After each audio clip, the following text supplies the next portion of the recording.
If you don't stop this nonsense, I'm going to get on the phone right now and call your father. What an actual nightmare. What a terrible disaster. Okay, Philo, can you speak real quick? This is Philo coming to you live. Don't fuck are with him. you? He's trying to do level testing. Oh, sorry, yeah, I should be an asshole for once, huh? I'm in Frisk. Hello. Thank you. Oh, to be clear, yeah, that was not Philo's real level. What? Fucking hate you guys. Yeah, you guys are all the worst. You're not my friends anymore. I'm done. This is white people. What? This is why I don't hang out with white people. Okay, do you want to? This is me not being an asshole now. If you want to adjust to this level, Okay, you're good. Okay, cool. I'm sorry gonna. for the way that I am. You are one of the funniest people I know. You're probably the funniest person in this call right now. That's Huh? probably true. Yeah, that's probably true. Sorry, I had to go look through the Discord call list. Now I want to know who Who could be in here that would change yeah. that? Yeah. I don't know. If I knew, I wouldn't say. That'd be weird. It might be Eli. Eli Yeah, is that's so fair. funny. That's true. You're very. Welcome to Wildfolk. I was saying before stream started, this is going to be a bit of a sloppy one because I updated Foundry a few hours before we started, and it Oh, you need to took break on Foundry. the thing. Sorry. So bear with us for the least professional episode of Wildfolk that we've ever done. That's okay. We'll have fun, I'm sure. Every episode's the least professional. We don't get paid. True. Welcome back, Anthology viewers. We hope you like it wild and sloppy, because that's what it's gonna be tonight. A white picture files behind my head. Christ. Uh, Boy, it's been a couple weeks. When we left off, the group had reunited at Landfall. You had discussed some mission plans, and you had kind of all agreed that you're all going to travel to Avarice, but then once you're there, you're going to split up and kind of branch off into two separate mission groups. Let's see. Map. Wildland. Untoggle blur. Oh, so fancy. Look. So you guys are going to travel, presumably by sea, unless Philo decides to kick you guys off his boat. Up here into Avarice. From there, one of the groups is going to follow the river kind of north up to these mountains. That will be next week's group. The rest of you are going to follow the river west up to Pi, where you are going to presumably reactivate the landfall portal there so that you can fast travel back and forth between here and the guild as quickly as you'd like. And then after that, I believe the plan is to go investigate the keep of a dragon called Threnaliac. You have a couple of reasons to believe that there are useful things there. There's a tome that Jane is looking for, and then Finn and Darbin have offered a handsome sum of money if you will plant a tree that will act as sort of a secret backdoor teleportation, because they have a mission they want to do there to abduct a child.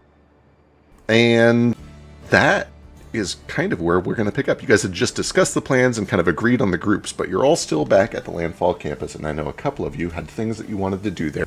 Starting with Narafu, because you were actually in the middle of it when we quit. So let me pull us back over to the map.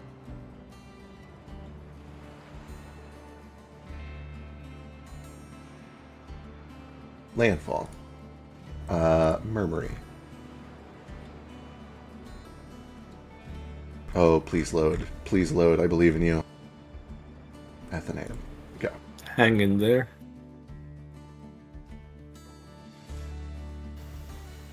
Oh, hey, the hand raise still works.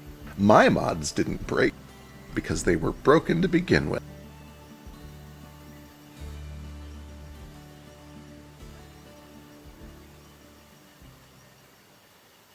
Pilgrim's probably on there. True. Bill is helping you do the contact friend. And the response that you get immediately, I already sent you the gist of, but it's essentially, okay, we'll do what we can. I have about 3 people that I'll bring with me. I'm going to go try to find Johari so we can reactivate the portal. We'll be there as soon as we can do that, maybe even tonight. And that is essentially where the ritual ends, I believe, because it was just the... Was it the sending or was it the contact friends? This was a contact friends because Otherwise, I had 0 gold. Right. I seem to recall that it was like we were exploiting contact friends because you're allowed to provide some context. Yeah, I'm allowed to provide context and give just enough for him to do what he needs, and also for me to get the information I need. After this, I think I then went to. Oh no, this was after meeting Finn Darwin.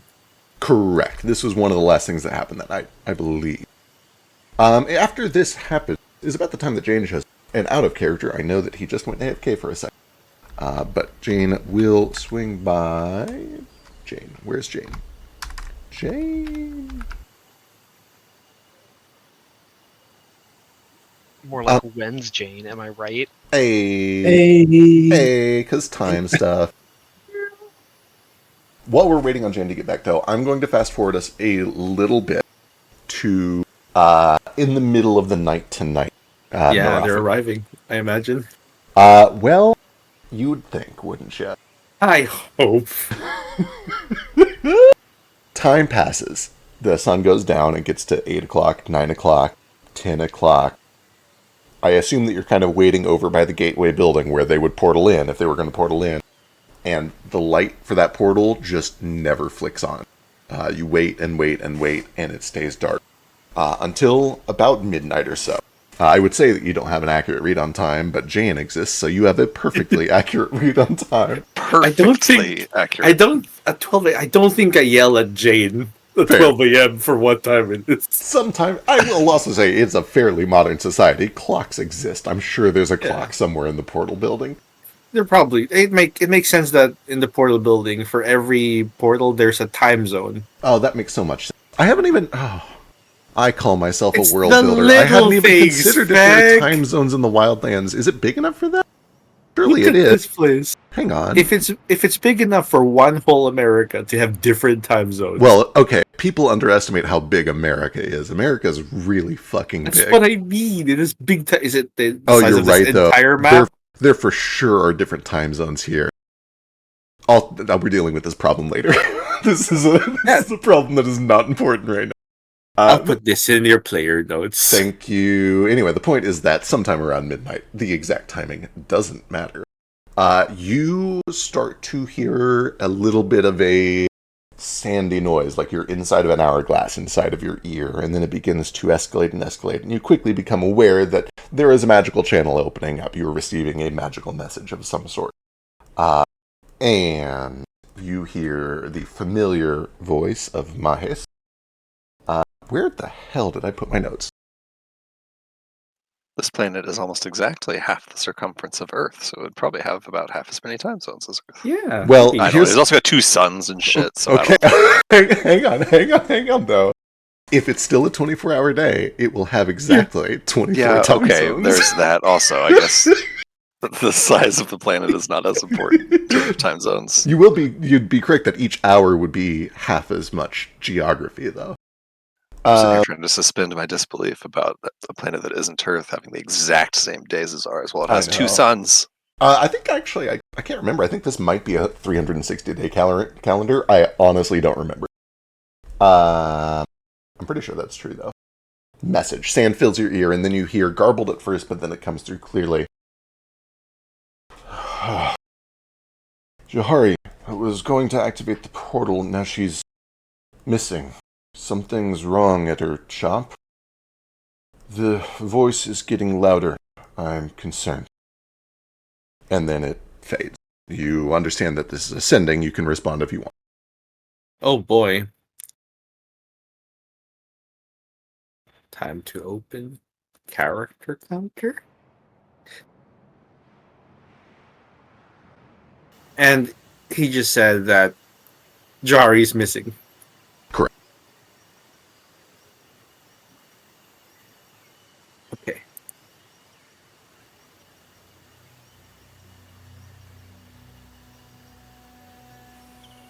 You may cut to someone else while you figure out what to say. Understood. Then let's jump back to the present. With Jane. Saying someone smarter than you is difficult. Yeah, it sure is. It's so hard, isn't it? So as playing somebody much stupider than you, there really is a sweet spot where your character's int should be pretty close to your own end. I accidentally swung both sides of that pendulum with Nordo, Nordo and Yeah, Jane. Nordo. It's nothing in between. Maybe the guy of the Sethrak. What was her character's Topo. name? Oh, yeah, Topo. he was an idiot too. Oh, Yeah, okay. he was kind of I think an I maybe idiot. only know how to play either idiots or smart people. That's I don't know how to good. play someone with average intelligence. Yeah. I think I really hit my sweet spot with Thackeray, and everything I've done since then has been wrong. Maybe Jupe. Jupe's a little bit smarter than I am, though, I think. Pip wasn't your comfort zone for that. Yeah, my happy place is actually playing idiots. I love playing idiots. Like And now you're here having to take notes. Pip is the happiest I've ever been playing D&D.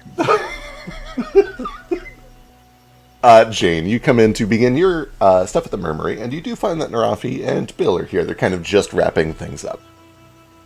How fun. Okay, cool. So I have some just like business to do in the Murmury and the dowsing pools. Is that the Yes. one that's does divination? Okay. Yeah, that's divinations. And then I have one little thing to do in the Murmury that I want to do like by myself at some point, like on an evening when I have time to myself. But I can do this stuff here while these guys are here. That's totally fine. I wouldn't mind to have some help from Bill even. Yeah, he is happy to help if you'd like it. Okay. First, I want to try a sending ritual to Rita. How much does that cost? Interesting. Let me go. I think it's 100. 25 gold. Oh, is it 100 gold? That's so expensive. You've been fucking me. Don't look at me. Okay. Let's see. Landfall rituals. Athenaeum.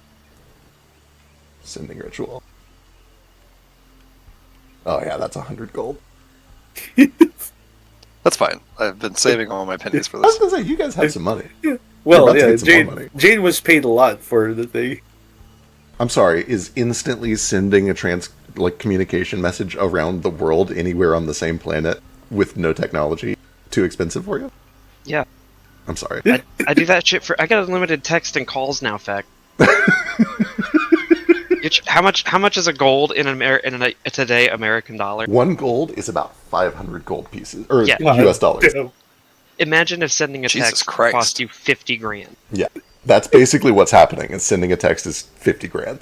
That's This correct. is dangerous, but at least you can send it to anyone in the world, even underground. Yeah, and as also long as must stress, this is a world where that straight up just doesn't exist. People will look back in 100 years and be like, I know. "Oh my god, we spent 50 grand." But think of Yeah. the things that we spend 50 grand to do right now that will be silly. in 100 imagine years. imagine what was happening 350 years ago Oh my god, yeah. in the time of Foster. What were they doing? Birds? For the record, birds are still a thing. If you guys want to just send mail, mail is a thing. That is totally a thing. This is a little time sensitive. We have a mailman in our party. He's a cute little mail guy. It's got suspenders. I don't know if he has suspenders, but I always imagined him with suspenders. Wait, we have a male guy in our party? Yeah, Tex is a mailman. He's a mail kitty. Alright! He's literally like ordained by the chapel of Chichetrix to. We can't force Tex to swim across the sea. That's true, but he would know how to send it. Yeah. I also don't trust text with my mail. That's kind of fair. And I also don't trust the mail with my mail, so I gotta do sending. Fair. We're of like 'Cause I don't need a letter to arrive at Tesseract being like, can you hand this to Rita, please? True. Please give this to your prisoner. 1 hour cast time, 100 gold. I need Arcana or Occultism, your choice. Hold on, let me delete this money first. And then is Bill willing to help with this? Does he have time to help with this? Absolutely. Let me see if he can help.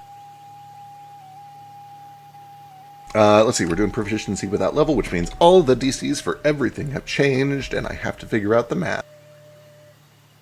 I'll just subtract the DC by 10. Yeah, It's basically, fine. well, not by 10. You subtract the... Actually, you're right. In this case, because it's a level 5 ritual, it would be 10 levels worth, so the DC Wow. decreases by 10. A broken cock is right sometimes. That's... don't know if that's how the expression goes. Something. 26 decreased by 10. So the DC is 16. You currently have your success. No amount of help could bump that to a critical, so you've got it. Sweet. On a success, you can send the creature a mental message of 25 words or fewer. They can respond immediately because you've met them in person with a message of their own. 25 words or fewer. Perfect. I will attempt to connect to the mind of Rita, and I will say, I'll send this text in a second because I have it typed out to make sure it's exactly 25 words. Yep, very Jane. I'm having recurring dreams on weekly intervals where thousands of versions of you are tortured. Others, too, seemingly sent by Tesseract. Do you know anything about this? Okay, Rita's very smart. Give me a moment.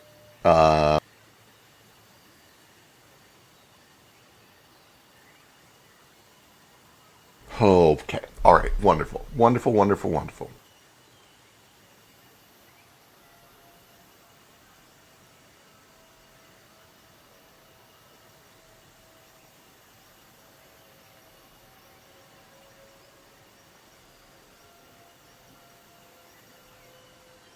If you guys would like to fill time for a second while I type this out, I'm going to be meticulous about it because Rita is also a nerd. I'm realizing this is 27 words and not 25. It's so fine. Just take the "do you" off the end of that last sentence. Right, know anything right. about this? Question mark. Hot take: anyone who is a real stickler about the exact 25-word limit is completely missing the point. I think even the sending ritual in this game just says like about 25 words anyway. Amen, as it should. Say it all really fast. One word. Well, the word is really long. Like any rule that you can Yeah. circumvent by speaking German is not an important rule. Yeah, it says you send the creature a mental message of about 25 words or fewer. About is doing a lot of work there. Yeah, about. So funny to me because I'm going to stop. Drake's not even here to agree with me about Pathfinder right now. I'm here. I'll agree Drake's with you here. any day. It's so important to have hard codified rules that you don't have to interpret on your own, but also about 25 words. What the fuck does about mean? I feel like about is plenty clear. You I receive think a it is response too, but in Rita's sorry, voice, carry on. which says, "That's strange. I'm fine. But that's obviously not right. They move me to a new cell about every week. Could be related. I don't like this. Any chance you're coming?"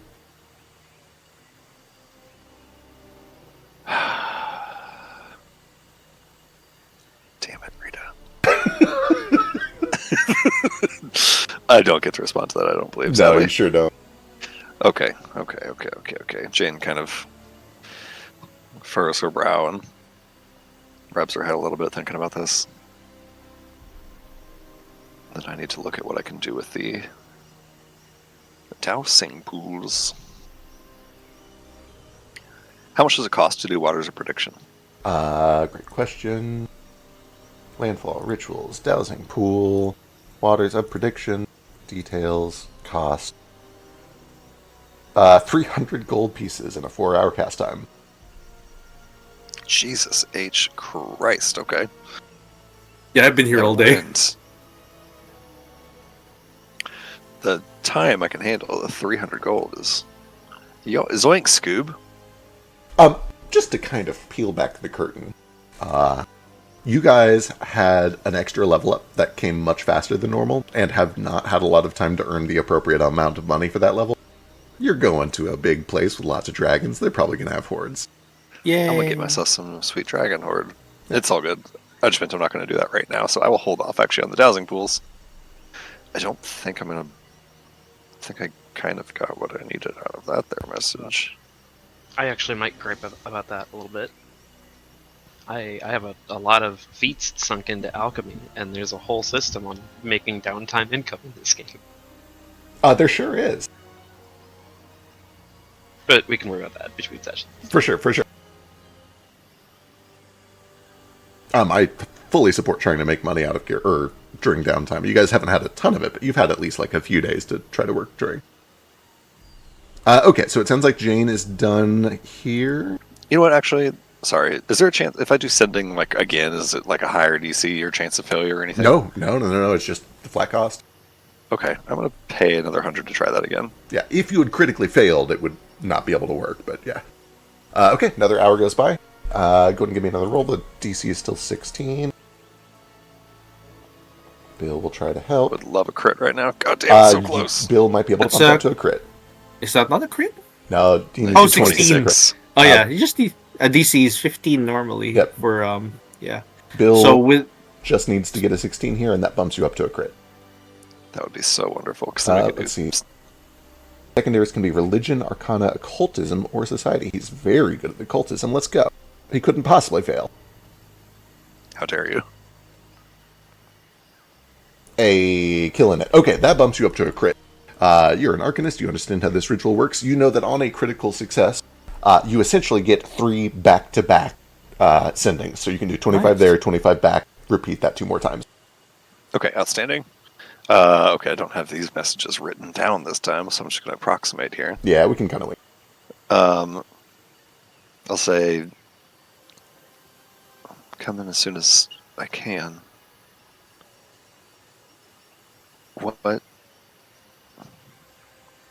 What do I need to know to get to you?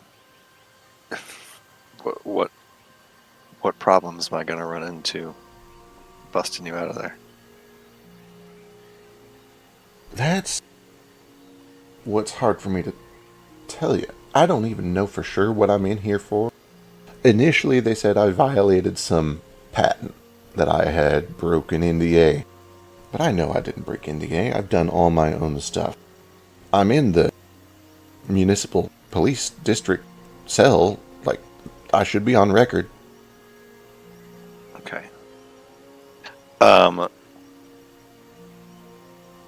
I'm going to... Alright, so next message back. At the library at Landfall, you left a note for Bill with a coded message about what Tesseract is up to. Can you tell me anything more about that?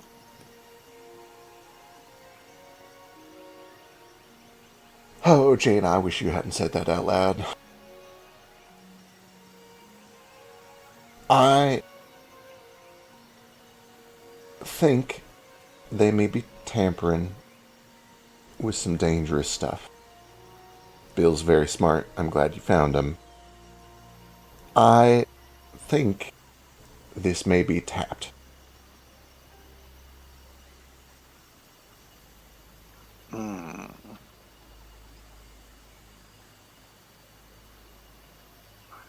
Out loud, not into the message. Jane. Right. Just like, fuck. Right.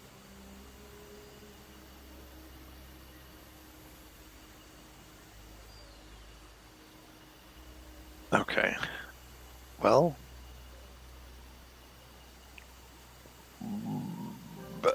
balls. Now I feel like I should not say anything here. Yeah, I think she just says, like... I don't know when we'll be there. We'll come as soon as we can, but... just try to stay safe.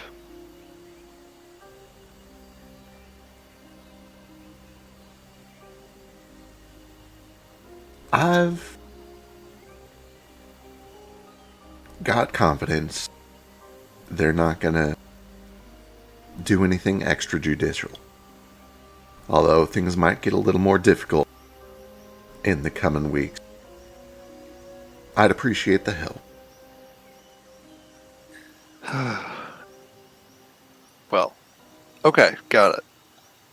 Neat. Dope. Neat.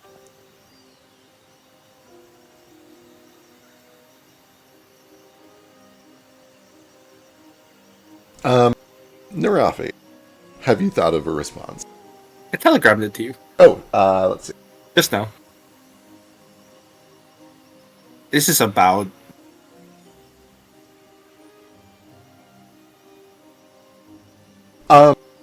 Interesting. Okay. So I didn't roll to see if he critted this. okay. We're gonna find out, and I'm gonna give you half of your hireling bonus. I know that that's not quite his relationship to you, but it feels close enough that you should get at least some of your bonus here. Thank frick. So let me see. Oh, that's not great. Well, go ahead and give me a d20 plus 3 plus 1. Yay. What if I use my hero point for him to roll? Yeah, you can use a hero point on it. That's fine. Go and roll the first one. And go and roll the first one first to see if you just land it. What do you want me to roll? D20 plus 3 plus 1. The 1 is from your half your hireling bonus. Sure. Which I think you essentially are fishing for a 20 here. I don't think you can crit without it. No. All right. If you want to do your hero point, you can fish. Cool. Nope. Nope. Okay. Cool. You respond, and the sand kind of begins to fade away, and then everything goes quiet.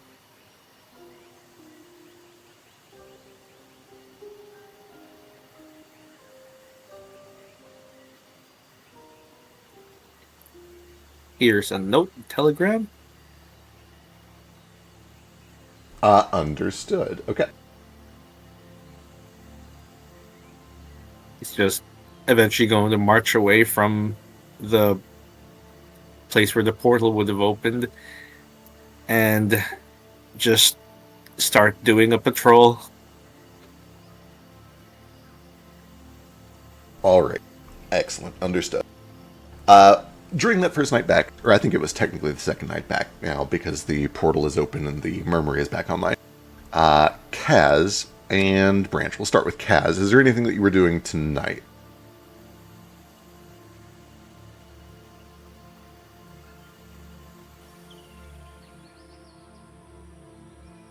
He's dead.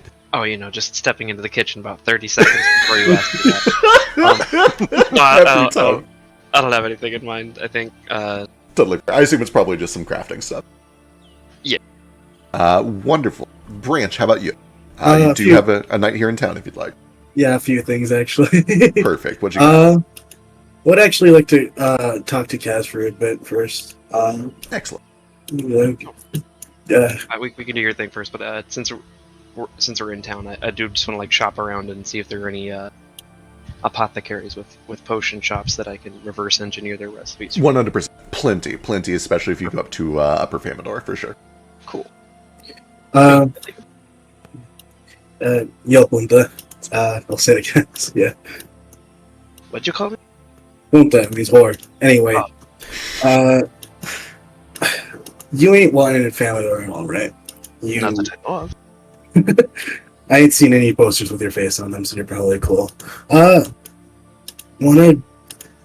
got someone I had to talk to, and I need you to tell them where I am before I can talk to them, how these things go, right? Right. Alright. No problems with the Cyrillans specifically? Like, you show their face around them, they ain't gonna punch you? I know... Okay. I never specifically had a warrant for myself personally. I think it was more just like my whole family and my people were considered criminals and enemies of the state or something like that. And as far as I know, they assume all of us are dead or still in captivity, so I'm probably good. Maybe you hide that fucking family crest you got on your ear then. Oh, good idea. Nazis. I can't say I'm too familiar with them, but I feel like I heard my fucking papa bring you guys up at some point. He's like the fucking rich family in Fulma, right? They're one of many of them, yes. Yeah. Alright. Part of the reason why they left was because they could never make the fucking money that you could there, but... Anyway, let's not debate socioeconomic class right now. I really need to see this person. You got that list of names we made about a week ago? Was it like a day ago or whatever? I don't know what time. I'm trying to remember what this list of names was. When I was researching Lache and Leteon, we managed to find a bunch of names of people who we Yes. Yeah, you essentially have a shipping manifest with at least 8 or 9 names of people that were being sent up to Leteon. Gotcha, yeah. Yeah, I've got it. Alright, that'll come in handy. We'll go off to visit the fucking watchtower my sister's working. Okay, perfect. Yeah. I'll hide myself and shit like that. Perfect.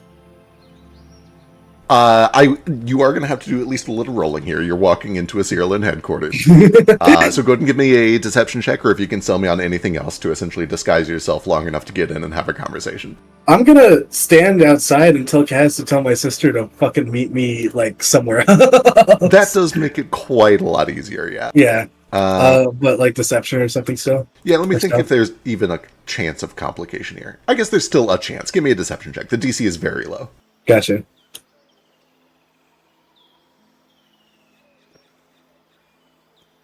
When you pop it out, it just doesn't give you options to...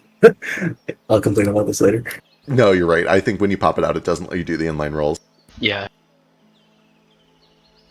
That is plenty more than enough to at least like stand nearby while Kaz goes in and does like a fake crime report long enough to get her to come out to an alleyway and meet you. Yeah, and I don't even do that. I get the description of who I'm looking for from Branch, and we find a spot in the alley where like I'm setting them up to meet, and then I just kind of like stare up at the window, and I'm gonna cast message.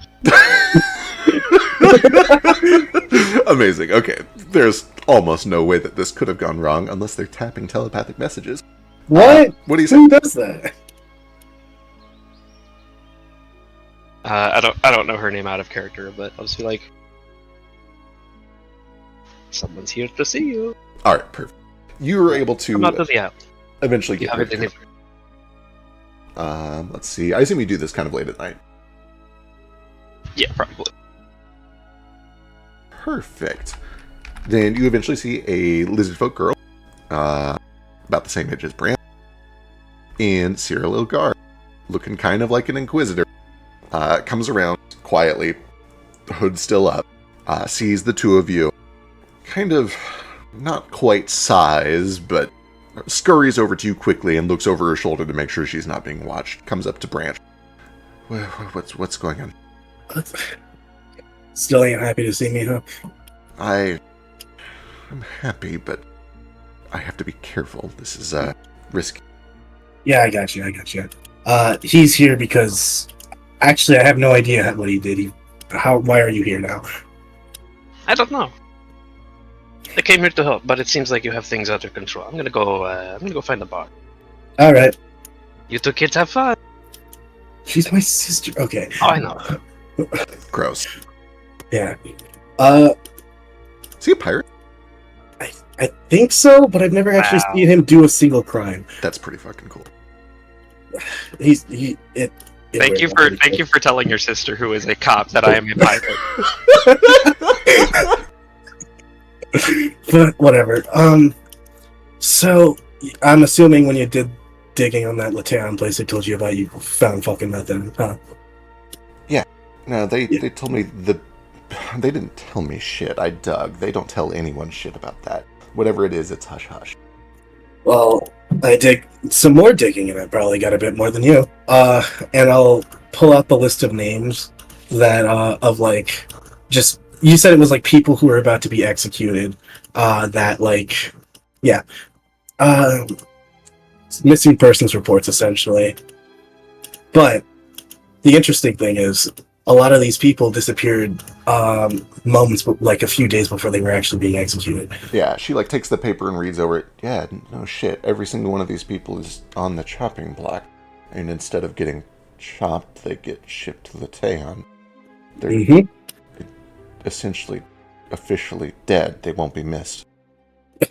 That's pretty fucked up. Are you sure about that? Because what I came to ask you is, you know any way to get in contact with people who know these people? Any family members? Anyone who'd want to, like, maybe be interested in, I don't know, breaking them out? She, like, reads through the list, like, yeah, for sure. No, this is not quite my area, but I've got people down in the place. I can't tell. How hot are you right now? I'll just like eye a wanted poster of myself on the wall next to us. Just here? Just here. Okay. I've got some people I'll talk to. I'll see if I can get in touch with them. What do you want me to tell them? I mean, I know there will be people that are glad to hear that maybe they're alive, but telling them that they've been taken to some secret prison with no hope is not helpful. That doesn't do anything for us except make more loose ends. I know, but right now the only thing that I can really offer them is that you've got someone fucking crazy enough to try and break him out. That asshole who just left really wants to go to the town. He's got a. I make you a fucking prosthetic hand with a lighter in it, and this is how you introduce me to your sister. You know what? Well, come back, bitch. Have this conversation. You were important. You were like, what are you doing here? Yeah. Yeah. Fuck, man. Amazing. She kind of looks at you a little funny, like skeptical at first, but then she kind of like raises an eyebrow and she's like, you know, I didn't really take you for the type to do something just to make people feel better. What are you, gone soft all of a sudden? You a hero of some sort? I'm not doing that. I'm just tying up some loose ends before I never see you fuckers again. Branch, you're not doing something stupid, are you? What the fuck? Do you think 7 years in the fucking Abbey of Edis changed that about me? Fine. Fuck. When are you leaving? Oh, we've got I can tell you we're heading before, like, the next 4 months. Right now, I'm taking a little vacation to Pi. Got a big payout on a job there. Maybe that can help. Pi. Isn't there a war going on up there? Is there? There's a civil war, yeah. Yeah. I've been through worse. I got swallowed by a fucking whale-like thing last job. Yeah? Yeah. Pretty I got this whole tooth again, but that guy's holding it. I wanted him to show you, but he's not here. He was part of it too? Yeah. Everything you tell me about, is he single? Okay. Now, hold on. We can't be going after the same guy. Well, which way does he swing? This seems like a very easy game. I'll just point at myself and then say I have the advantage there. She's Gwen. I don't believe it. But that's... Listen, as long as you come back in one piece and don't get yourself killed, I'll see if I can learn anything about these contacts, if anybody still has any surviving family members, if I can find anything else out about them. And before you go, I'll see if I can at least get my hands on something, sending a stone or something, so that you don't have to keep risking my neck contacting me at work. You used to come out here every time. Yeah, well, I wasn't walking around in fucking lapdog clothes back then. They spot somebody dressed like me in an alley, they immediately know something is up. Yeah, I gotcha.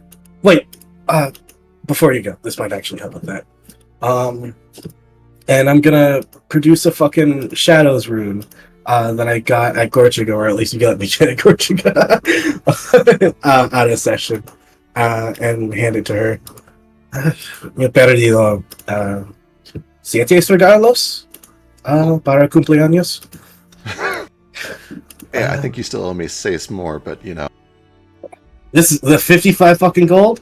55 fucking gold I dropped on this shit. Jesus, you said you were doing jobs. You didn't tell me you were fucking rich. Where do you get 55 gold? Did you steal it? No. Where the fuck am I going to steal 55 gold in this shit? I don't know. You said you're going to Pi. They got dragons there. Yeah, that's approximately why I'm fucking worried about that. But, like, I've been doing jobs for the fucking lavish guild over at Landfall and all that. Landfall gave you 55 gold. Landfall gave me way more than 55 gold, I'll tell you. Fuck me, what am I doing? I should just go work for them. That's Fuck what I'm saying. People, this place can burn. I don't give a shit. Oh, you serious about that? No, I don't think it's that simple. I think there's something up here. I think this is not just about this dumbass city. I think that this city is the first step towards something. Like what? I don't know. They haven't put me on the big jobs yet, but some of the other guys down there, there's shit going on. They're moving stuff through the sewers. Cyrillin doesn't crawl through the sewers for no reason. Some of them think, and I'm not supposed to know this, trust me, I dig around through everybody's shit, not just the enemy. Cyrillin is building something. under the city. I don't know what it is, and I'm not stupid enough to go look at it yet, but if they were just building a temple, they would do it up here. This is news to me. No one I know is speaking about fucking activity in sewers. Yeah, The only time I've news to me. interacted with that is some fucking vagrant who knew magic was casting spells to make rats come up at certain people's businesses that he didn't like. That was a fucking job about 3 years ago. Wait, Ratfucker Ralph? Rat Facker Ralph? Yeah, that guy! I thought he was crazy. Was he actually using magic? He was actually using magic. He's still crazy. Those two aren't mutually exclusive, but God, like... true. Dude, these fucking Searland dudes, every single one of them has their head so far up their ass, it's unbelievable. It ain't fucking better than the Abbey. Let me tell you, fucking... Dad wasn't even the worst of it. Why did I put He's, that? I mean, I take it you're back from Gorchigun, you don't have him. He's headed there? He's already there by now, honestly. I'm gonna see if I can maybe weasel out of work for a bit when you go, right? Hey, I'm sorry I left you alone with him and Mom for 7 years. Yeah, I've thought a lot about that. Apology accepted, I guess. I don't like lying to you. I still don't know what to make of all of it, but if the stories are true, you were doing it to try to help Mom. You're just a dipshit. But I guess you can't be blamed for that. Whatever fucking reason do I have to rob people anymore? I don't know, I figured maybe you did it for the fun of it. It is fun. Yes. Not helping. I think I learned a little, at least. And I'll fucking wave the prosthetic arm at her. What, that you can make mistakes and you'll bounce back? Absolutely. There's no penalties for your errors? Cool, great lesson. Well learned. Okay, what do you want? What do you want from me, man? I don't know. I'm sorry. I don't mean to do all this. I just... You know, when something's gone for a long time, you don't worry about it. And then when it comes back, you worry about it all over again. Well, you missed out on something to think of soon. Maybe you can find something that'll help with that. By the way, just like affix that like somewhere under, like somewhere they can't see him. Well, you know that. You know how this works, right? You ever use a room? Yeah, she gives you like a deadpan stare. I promise I know more magic than you do. Oh, really? Huh? Yeah, I promise. All right, show it.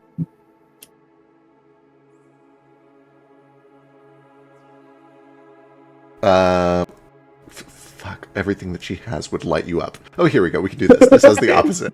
She just like kind of looks over her shoulder a little bit, and then she like quietly draws her hand down in front of her face. And as she does, the light all around you just dims down to a pitch black, and then very quickly she pulls it back up and like looks over to see if anybody saw it. Oh shit, we got a fucking manga over here.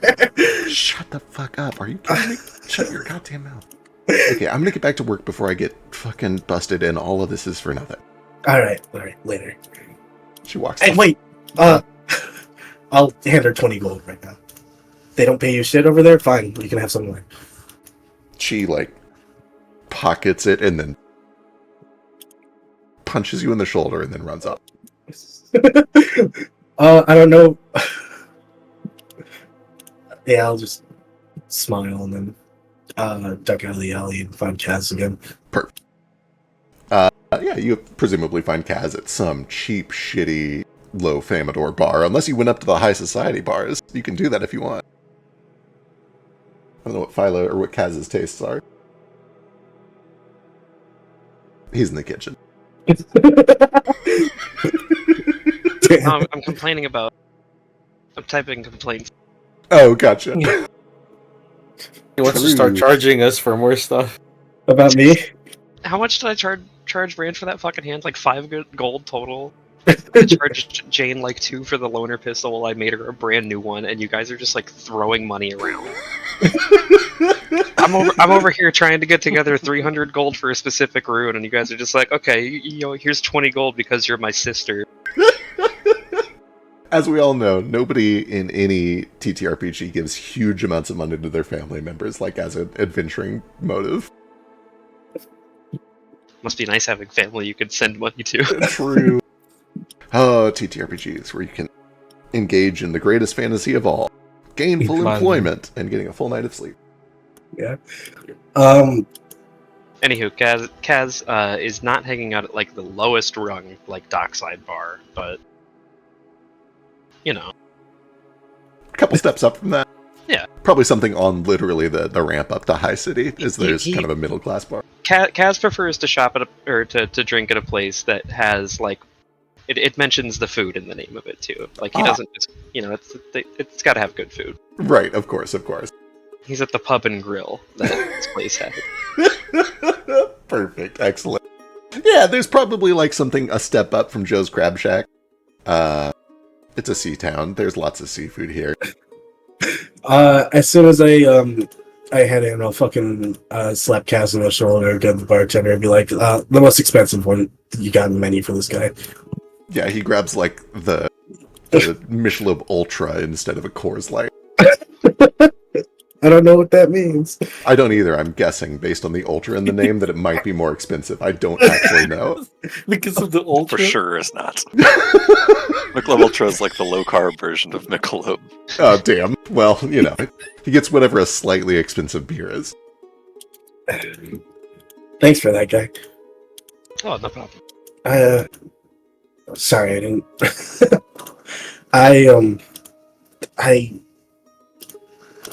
You know, she kind of wanted your like number, or to know where you were staying. And if you pursue that, I'm going to fucking punch you in the nuts so hard that you wouldn't be able to reciprocate that. But with which hand? The one you didn't make for me, just to me. Well, it might actually kind of hurt. Yeah, don't worry. She's not my type. Next time you see her, though, tell her I'm very flattered. Gotcha. But I don't, no hard feelings shooting you away. It's just I don't want her interacting with the ship too much.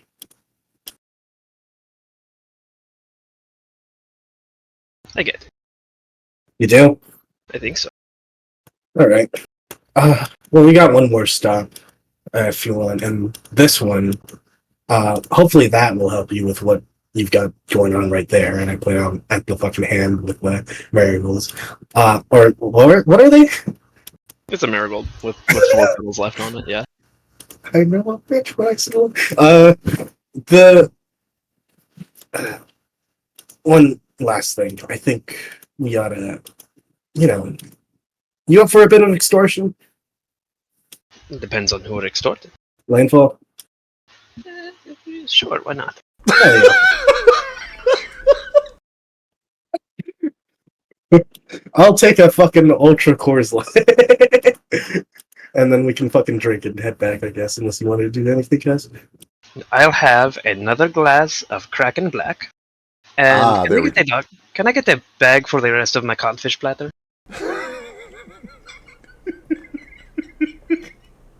What a ridiculous question to ask in anything other but a modern society. Yeah, he gets you like a newspaper that you can put your fish onto when you walk out of the restaurant. Yeah. That looks like it's leaking. I imagine I make it a few steps out of the restaurant and then Cackles like takes it and eats it anyway. Yeah, probably. All right. All right, what's your last step in town? Well, I think we're going back to base, and if Finn or Darwin are still awake, I want to talk to them. But first, I'll like talk to Kaz and be like, "Yeah, no, this is probably the worst thing either of us are going to do, but your life depends on it, and it'll make my life easier."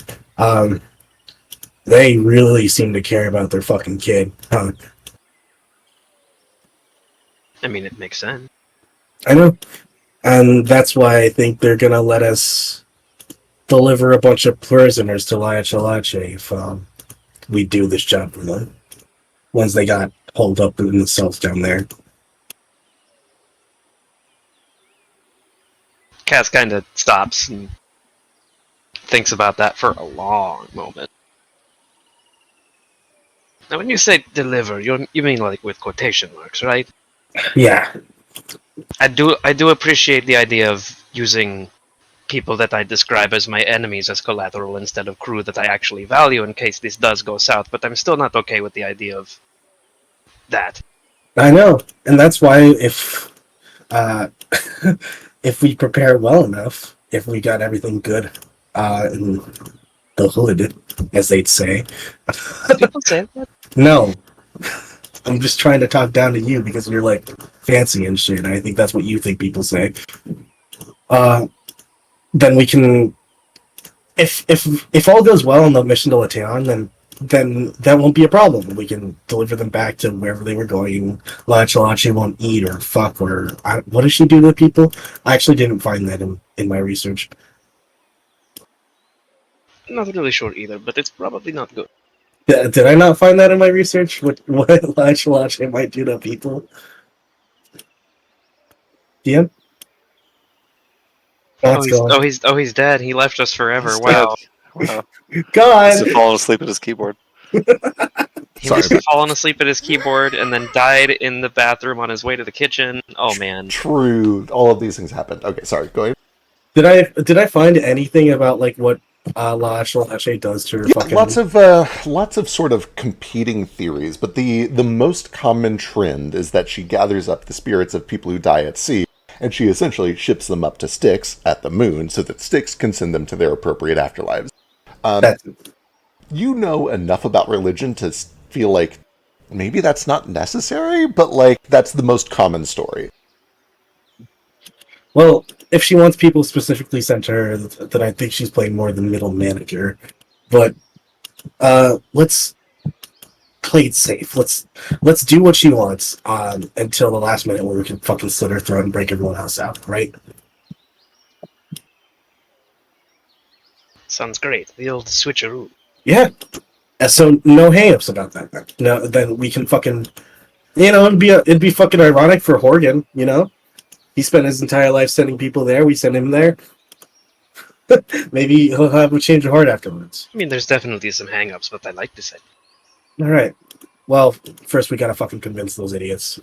I don't think they're gonna let us have access to the fucking people they're storing down below just because we, did a couple jobs for them. This is the big one, though, right?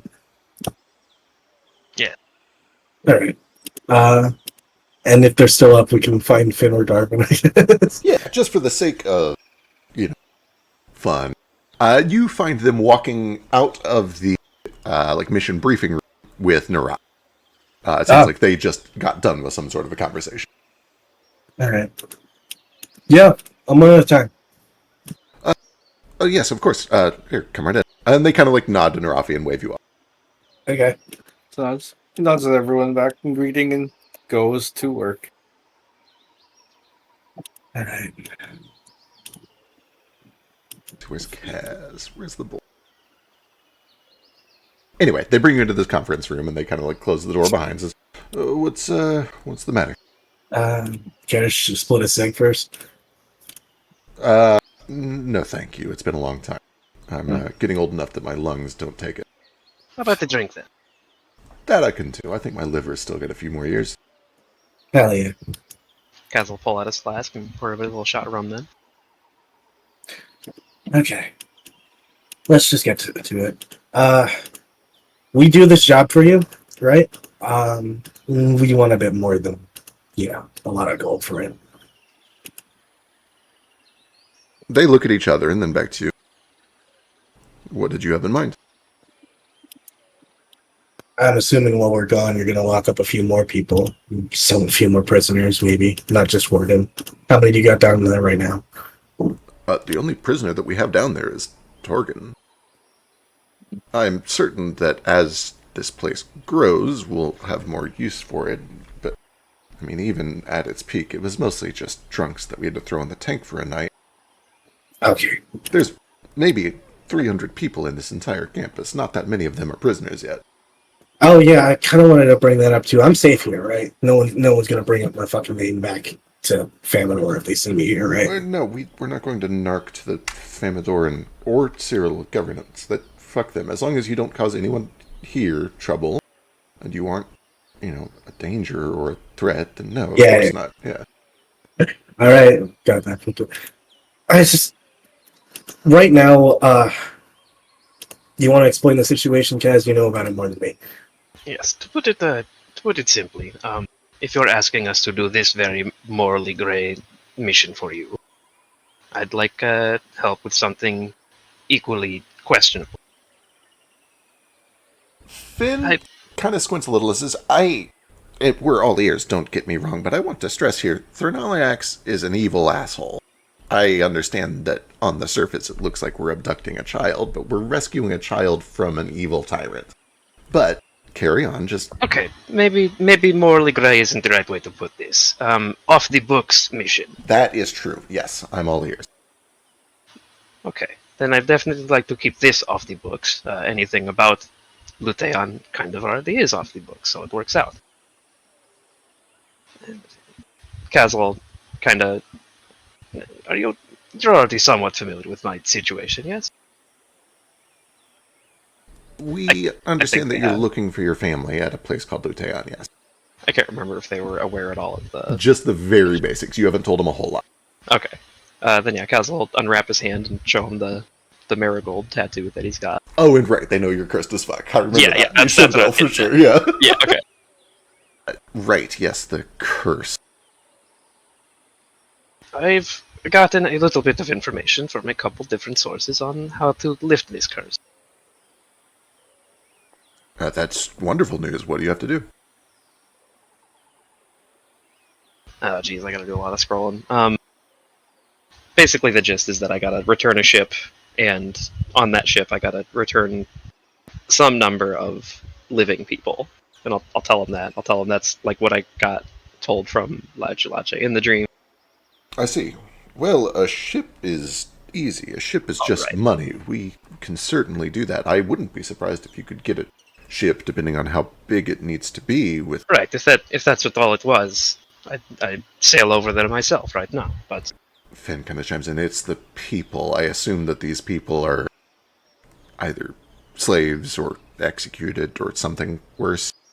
I'm not sure if she's so picky about the moral character of the souls that she gets on this ship, but the people on the ship with me when I escaped from La Lutea and La Echulache were prisoners, meant to be executed or moved someplace else before being executed. I'm not really sure.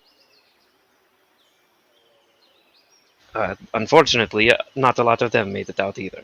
Actually, I think I was the only survivor, right? As far as you know, the only survivor. Yeah. Granted, there was an explosion and you blacked out, but it was a big old shipwreck. As far as I know, I'm the only one who made the only thing that made it off of that ship included. Darwin kind of takes a deep breath and he kind of crosses his arms. We do need to be clear here. People or souls, there's a big difference there. What did my research point me to? Was it people or souls? Typically, according to the lore, and again, there's lots of different stories, but according to the lore, she takes the souls of people who have already died and then kind of ferries them around. There's not really any mention of her taking living people or doing anything with them. Yeah. The weird thing about it is, at least if everything he says is to be believed, she wants people, but all the legends point to her only needing the fucking souls. That is strange. Well, if her deal is people, even that is tricky. I'm not comfortable selling people into slavery for any reason, assuming that that is the worst that's happening to them. I'm certainly not comfortable selling them to be killed. Well, we ain't either. That's why we're operating under the assumption that they won't be fucking killed. That we'll pull this off without a hitch and everything will be fine. Finn kind of nods. Am I understanding correctly that this is a gambit then? It's a ruse. You're not actually going to deliver these? No. I see. Well, if what you need is just 10 warm bodies to accompany you for a job, under the guise of being prisoners for exchange, I think that can probably be arranged. We can try to find a group of 10 adventurers willing to go on an adventure pretending to be slaves or prisoners, yeah. Listen, I don't want to fucking risk. Okay, I guess we just said we're operating on the assumption that fucking this shit will go off without a hitch, but like, we don't know we really genuinely don't know what we're fucking getting into. You need... And I don't want to risk anybody that I don't have to, or that I care about. I know that sounds a little bit selfish and messed up, but like I said, if it were a matter of just sending a ship, whether I was willing to sacrifice the people on board or not, I have a ship, I have a crew. I think they might be willing to die for me, but I don't want them to. I understand. Okay. That's why, again, this makes me sound like an asshole, I'm sure. Maybe I'm the evil guy here, but that's why I was hoping you had just like a handy little prison full of, Cyrilian defectors or enemies of us. I see. That we could pretend to be willing to gut and sacrifice. Expendable. Not to gut yourself. You yourself said you wanted to go out and slit some throats. I mean, maybe don't slit them. Maybe we can use them for something. Let me get a diplomacy check from each of you.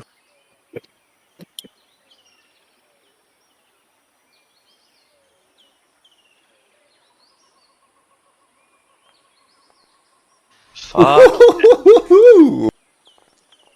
Oh my god, guys, calm down.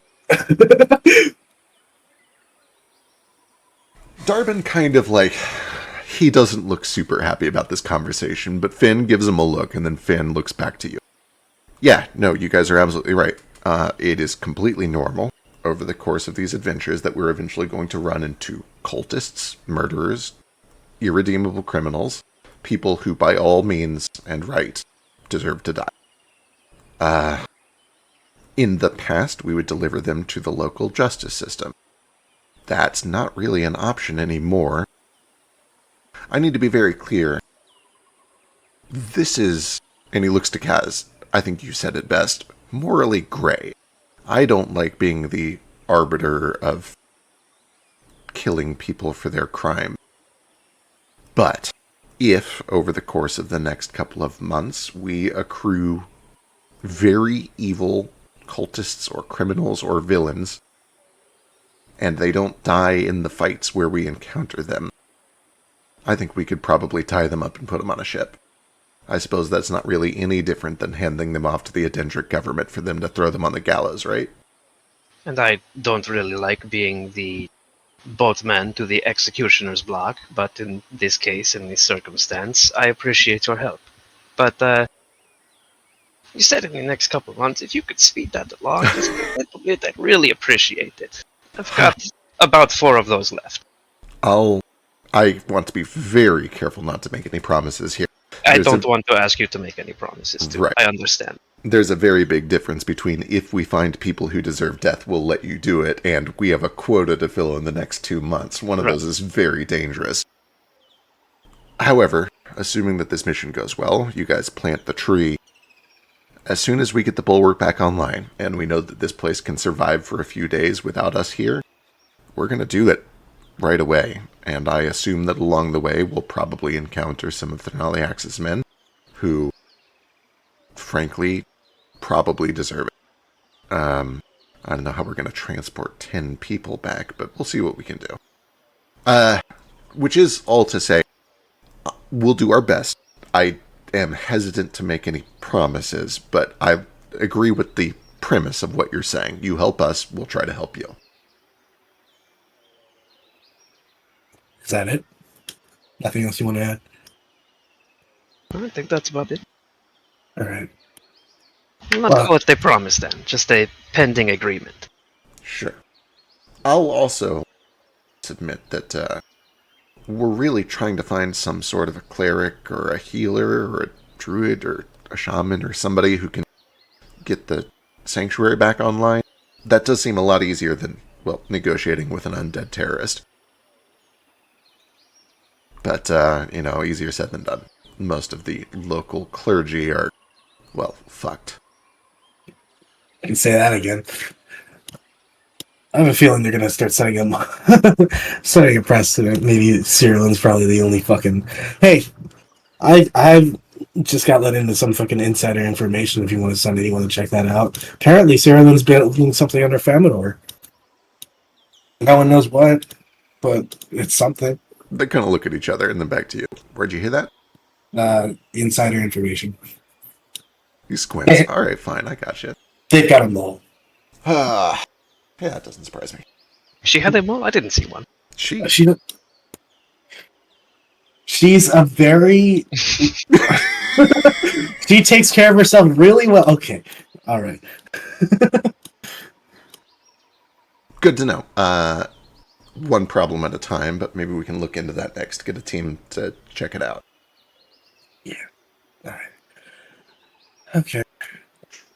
Oh, sorry, we essentially extorting the safety of your daughter for our own personnel needs, but you understand, favors for favors, right? Darwin actually is surprisingly he nods. He's like, no, I totally get it. I need to make something very clear here. Mutually beneficial arrangements can be good for both sides. I don't expect anyone to do any work for free. When two people do good things for each other, that's how the world improves. I get it. I'm not looking for people to help me without me scratching their back. Oh, speaking of scratching backs, right, we forgot to tell you. There's a man in Pi who might be able to help you. What was his name? Dudley, Ledger Brother Dudley. He'll be at the customs office, way up at the high point of Pi. Help us with what? Well, if you just need help. What I'm getting at is, we helped him several years ago. He owes us a favor. Tell him you're with Landfall, and I'm sure that he'll be able to help you. Don't expect much. He's not a mage or anything. He's a clerk, but he's knowledgeable of the area. He's technically on government payroll, although there is no king anymore. So he has access to some things that might be of use to you. Gotcha. All right. Well, good talk, gentlemen. And you get up and stretch and be like, Kaz? Nothing else? Not really. All right. Oh, I got some! Can you guys order some better snacks for the canteen? Of course, we'll get right on it. What do you like, little guy? I like peanuts! Peanuts. We'll get some peanuts. Salted in the shell. Okay. Please. All right. Thanks! Hey, bye, dads, I love you! Don't... Isn't he precious? Are you not his dad? No, I found him in a bush. Well, I understand that. I don't think you biologically birthed him. He's a hyena. I'm a hyena. No, you're not. You're a knoll. What's the difference? Okay, goodbye. Okay. Okay, bye, dads, I love you. Just kidding, guys. Later, abuelos. That's for the twin. Hey, you knocked that shit out. Alright. Back to Jane and Raf. Do you guys have anything else that you do tonight, or do you settle in and get ready for the morning? I don't know if this happens tonight, but at some point during this downtime on one of the days, we'll just call it tonight. Just after eating dinner and kind of getting ready for bed, and settling in around sundown-ish, I will go over to the Athenaeum.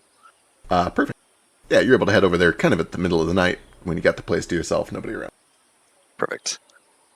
I'll make sure it's not like dead of night, but I'd like to get there sundown-ish and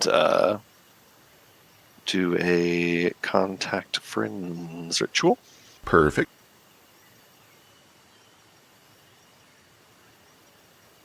How much does that one cost? 30? Double check. I think that might be 25.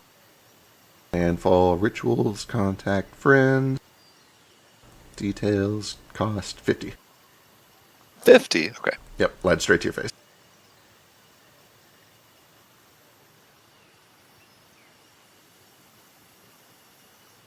Alright. Arcana check? Imagine me closing it 5 seconds before you ask. Arcana or occultism, yep.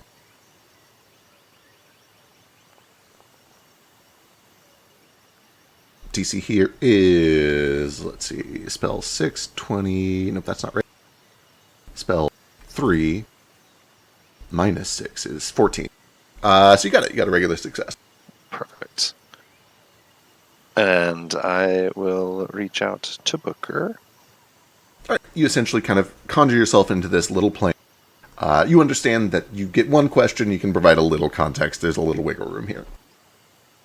That's fine. So I think last time we did this, you described that like he kind of actually like shows up. Yeah, you kind of appear in this little demi-plane of sorts.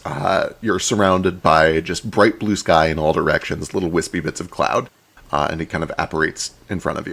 And he looks up and he kind of looks around. He doesn't experience magic firsthand very often, but he immediately recognizes that this must be something kind of like what you did at the college. I quickly, as I see him like about to speak, I put my finger to my lips to like hush. Yeah, he kind of like settles back and listens. I just step over to him and take one of his hands in mine, and with the other one just kind of place a finger to his lips, and then just kind of take a seat on the ground and kind of tug his hand to sit to.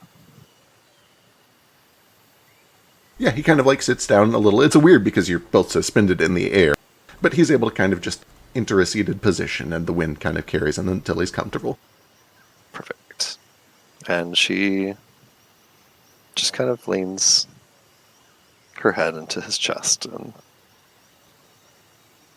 just kind of stays there as long as the magic will let her.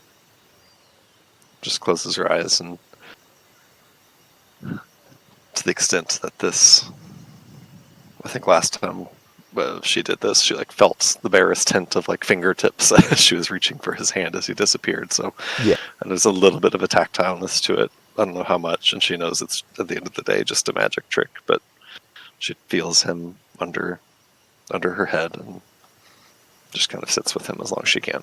For a little while, he has like a look of concern, and then a little bit of like a anticipation, like he's waiting for something to happen. But after 2 or 3 minutes, he kind of starts to get it. He reads your expression, something that he's still learning to redo, something that is harder for you to do. But he eventually understands, like, this is it. This is the whole point. And he throws an arm around your shoulder, and he kind of pulls you a little bit closer. Doesn't say anything, but he starts to hum a little bit, and when he does, he looks to you to make sure, like, is this going to fuck the magic up, or is this okay? Is it going to fuck the magic up, or is it okay? You get the feeling it's probably fine, as long as it's not, like, meaningful, if this was, like, Right. some sort of a code or whatever, yeah. Right. Understood. Yeah, she just nods at him and closes her eyes and kind of rests her head on his chest. Yeah. Eventually, you start to hear just the wind getting louder and louder. You can tell that the spell is being stretched thin, even though it is not being used. She just takes as much of it as she can before it eventually fades, I assume. Yeah, eventually he kind of like reaches to squeeze your hand and it just passes through and you wake up. You feel a bluster of wind kind of tossing your hair around. She'll find herself alone in the dark, cold Athenaeum and kind of resolve herself, stand up and head back to camp. All right. How about Narafi? Do you have anything that you're doing tonight? This would be after you receive the follow-up sending, and then double check back in with Finn and Darvin. After he leaves them, he nods at Kaz and Branch, and he goes to the wall to kind of join the patrol. Understood. He needs to occupy his mind, and every now and then he just touches the Lightbringer amulet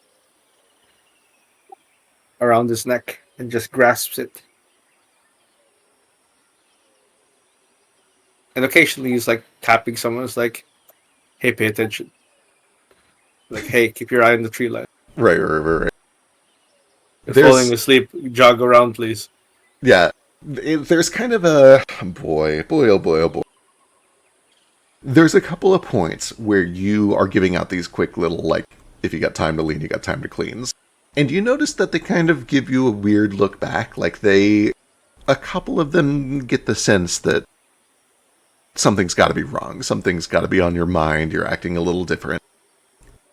But none of them really have the courage to approach you about it, to say anything about it. But you do see especially from the pair of kids that you helped, like, way back in Mission 1, the one that got his leg hurt. How's that prosthetic? It's hanging in there all right. Thanks again. I don't know if it would have been even worse if you weren't there. Yeah.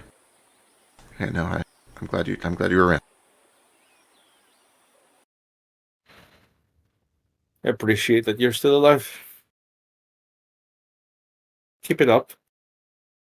Yeah, you too, I guess. I'll do my best.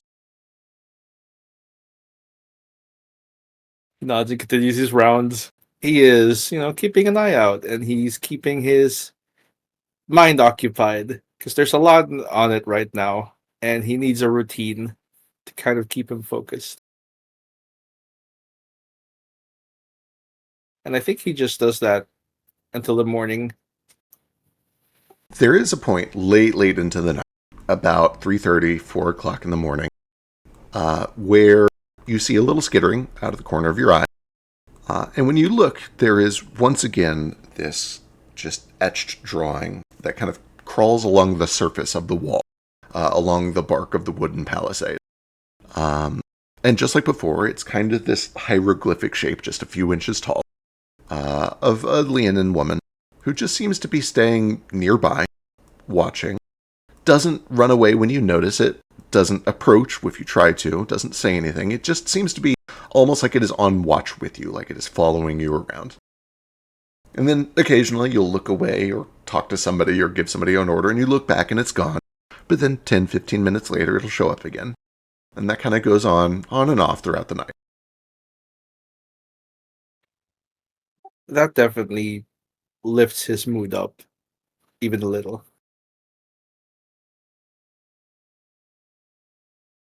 But eventually, morning does break. You guys are all able to meet back up for breakfast. You do find that in addition to just some, like, ham and eggs and basic stuff, there is a large burlap sack filled with salted peanuts and shell.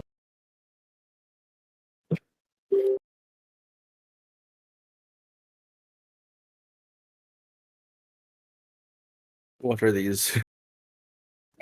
Fucking Cass's dog one of these. Cackles tries to sneak off with the whole bag. It is 20 times his size. It He weighs a rolls lot. 3. Yeah. I'm just gonna go to the bag, open it up, pick Cackles up, and put him inside. Oh, no. You're my new best friend. Yeah, don't mention it. Quick, before he loses, let's ditch this asshole.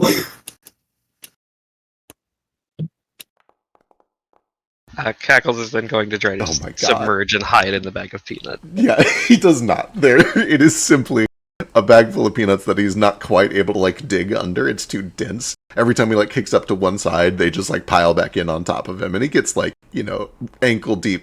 Until eventually, boy, nobody cares about this bag of peanuts. There's no dedicated cook here. He can do whatever he wants, yeah. Actually, if Finn and Darvin are around, when I see the bag of fucking peanuts, I just look at them and be like, "You really care this much, huh?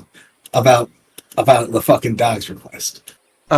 Finn kind of, like, shrugs and is like, on the one hand, I'm sure that Darvin would like for me to say yes. On the other hand, it literally cost peanuts.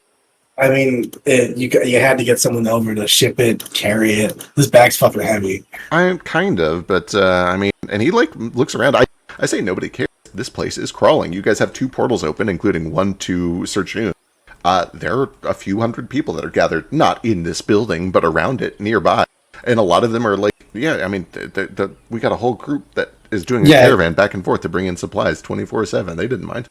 You got labor, okay. Just asking them. So, this is a permanent thing, huh? You really are staying here. I mean, sure, permanent. Yeah, I mean, I don't know what we're going to be doing in 10 years, but it's not like we're planning on abandoning the place, yeah. In 10 years, you see this place still running, though. In 10 years, I sure hope this place is still running, yeah. Even if you're not at the head of it? Sure. this place is bigger than any of us. I never wanted to be the head of anything. Darbin kind of does. It's sort of his dream, but I mean, the only reason he's the head of it is because his dad set him up for when he passed, and I'm sure Darbin... Give me a diplomacy check. It have to pop the thing back in every time. I'm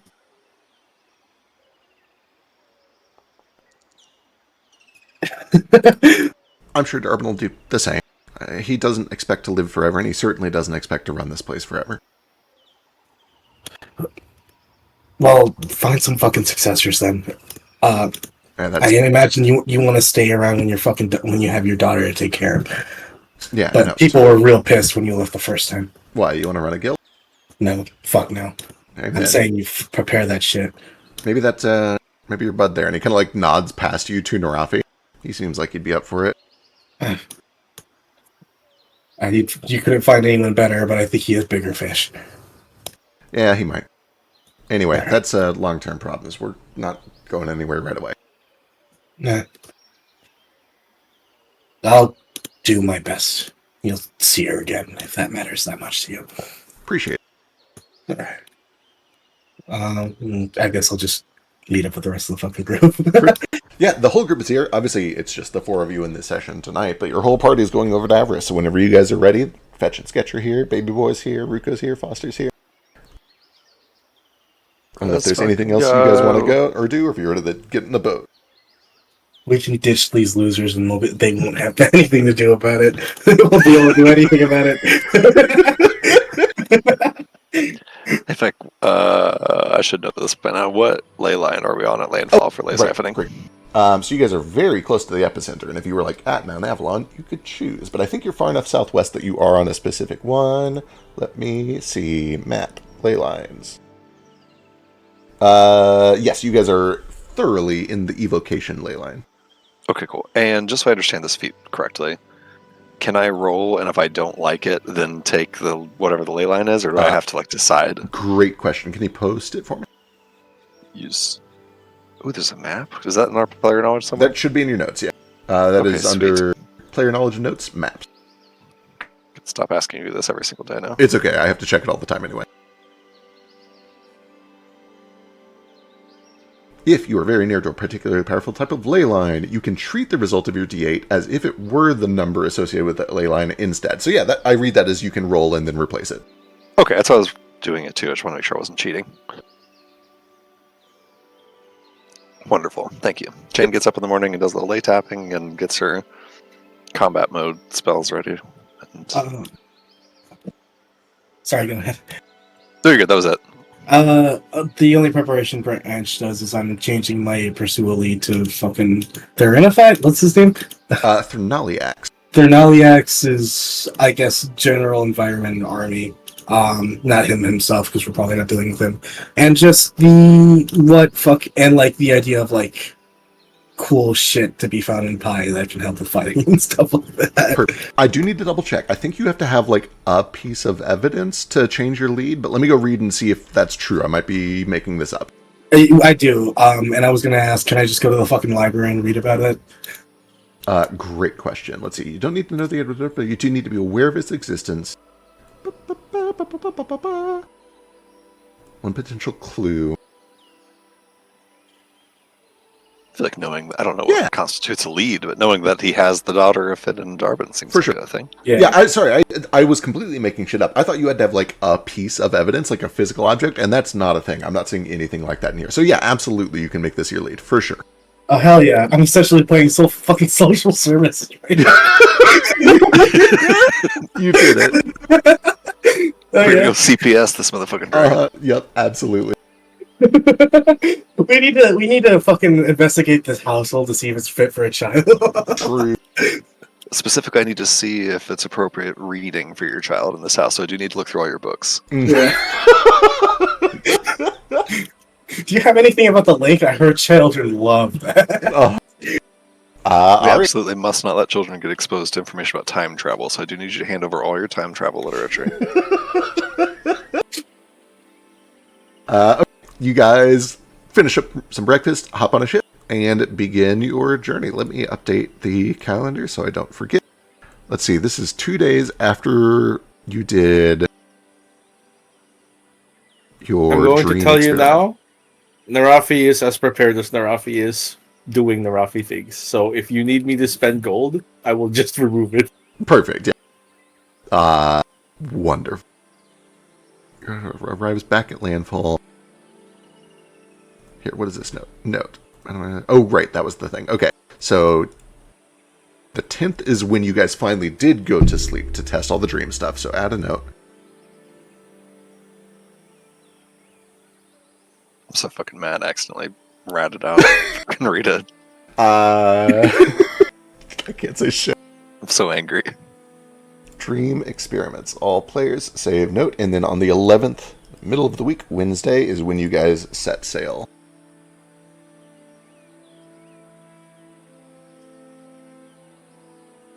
Everyone can view. Cool. I think it was out of character, but I do remember making a fucking check to be like, could this thing be wired? Yep, you totally 100% did make that check. Yep. I have it in my goddamn notes. Who knew we paid 100 gold for a unstable line? You would be aware it's not like it's not like the ritual was tapped. It was the receiving end is tapped. It passes through a filter at the jail, most likely. If she's even right, like, who knows? I'm sure Rita the wizard in jail doesn't know much about the jail. 12 days by horse. I believe a ship goes twice as fast, which means 6 days across the sea. It's pretty much a straight shot. You're in the Avalonian Sea. The waters are extraordinarily calm, thanks to the nearby lighthouse. Cool. Let me get a sailing check from Kaz. Can the other 8 of us work on our sea shanties? Yes, absolutely. All right. It's a performance check with a +1 because of his cool coat. I don't know if that is supposed to apply to sea shanties, but it's absolutely going to apply to sea shanties, yeah. You Also, do that find 20 if you was my sing a sea +1. shanty, you're just a little bit better at singing than you normally would be while you're on the boat with Kaz. In fact, I truly cannot believe that you have put me into this situation and not given me a pirate costume. Oh, you're right. I'm so sorry. If it's any consolation, you guys are probably just going to take a straight shot across the sea and arrive with no problem, right? What's the worst that could happen? Oh, that's actually a +2 to my roll. It is. 26 is plenty. You make great time, actually. Wind is at your back. Sailing is smart. You're able to kind of sneak through some lanes that would normally be busy. By going off hour, you are able to get there in 5 days. Okay, but I really appreciate the harmony you guys have going on. The 5-part harmony is very genuinely impressive, but I need to know, what do we do with a drunken sailor? Nobody's told me. It's been 4 days. What do we... Jane, that fucking, like, weird effect you got in your voice almost sounds like your pitch is changing. Vocoder. Traditionally, drunken sailors would be. And she goes into a whole thing about what actually happens with drunken sailors on ships. Oh,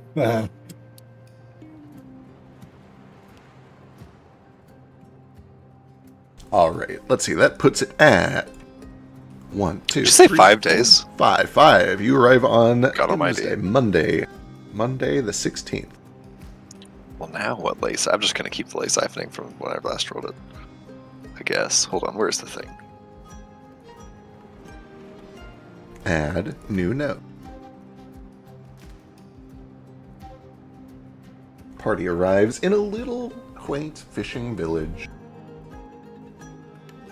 called Oakhamel. You arrive early in the morning. Wait, sorry, hang on. Math.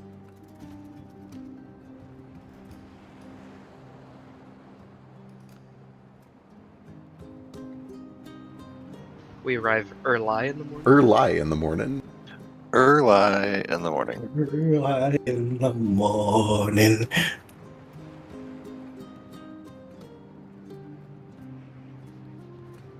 Okay, let's straight to your face. you arrive in a fishing town called Gilbind early in the morning, and from there, the other party splits off and begins to travel north along the coast.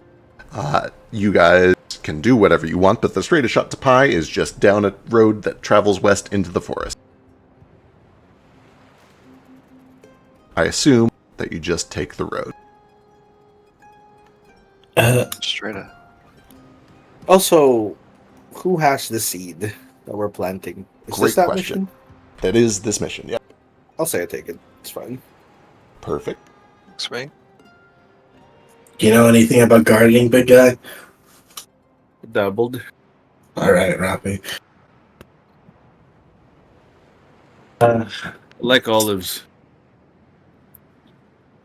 And I think that's the first thing I've ever found out that you actually like. Really? The first thing, like a casual one. No, I don't know any of those about you. I'm assuming you like fighting, or at least bossing people around. A lot. Yeah. I get off to his brunch.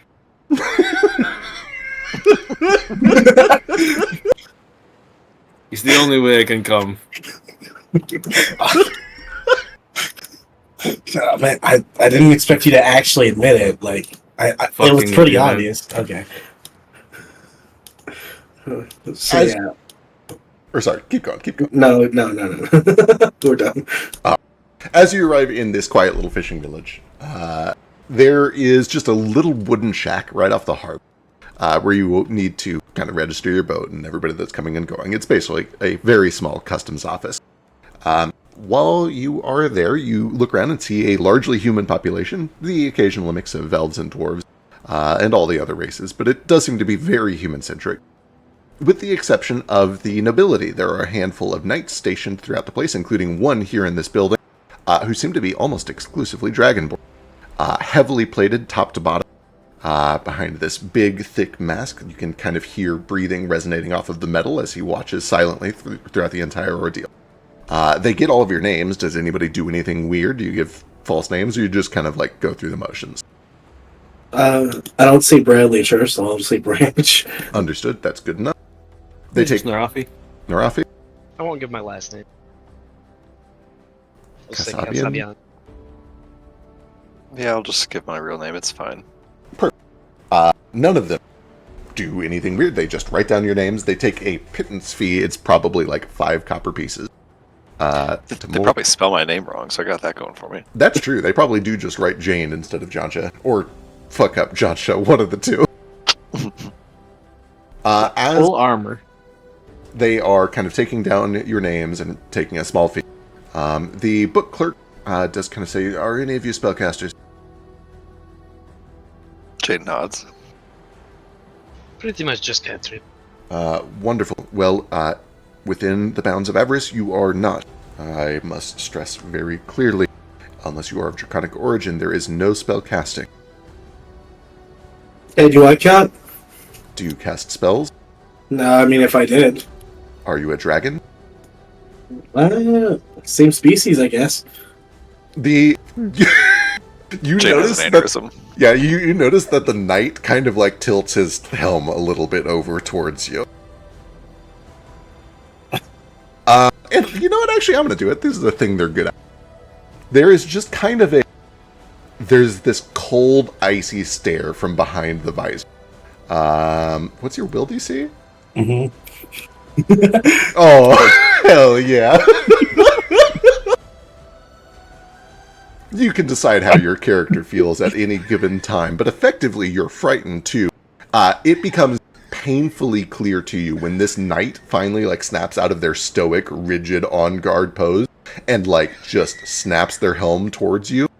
You see just a faint glimmer of like a slitted golden eye beneath the visor that is just staring into your soul when you even imply that you might have draconic blood. And it becomes very clear to you that like they aren't fucking around. They like that is not a joke to them, and you don't know if you should continue with those jokes.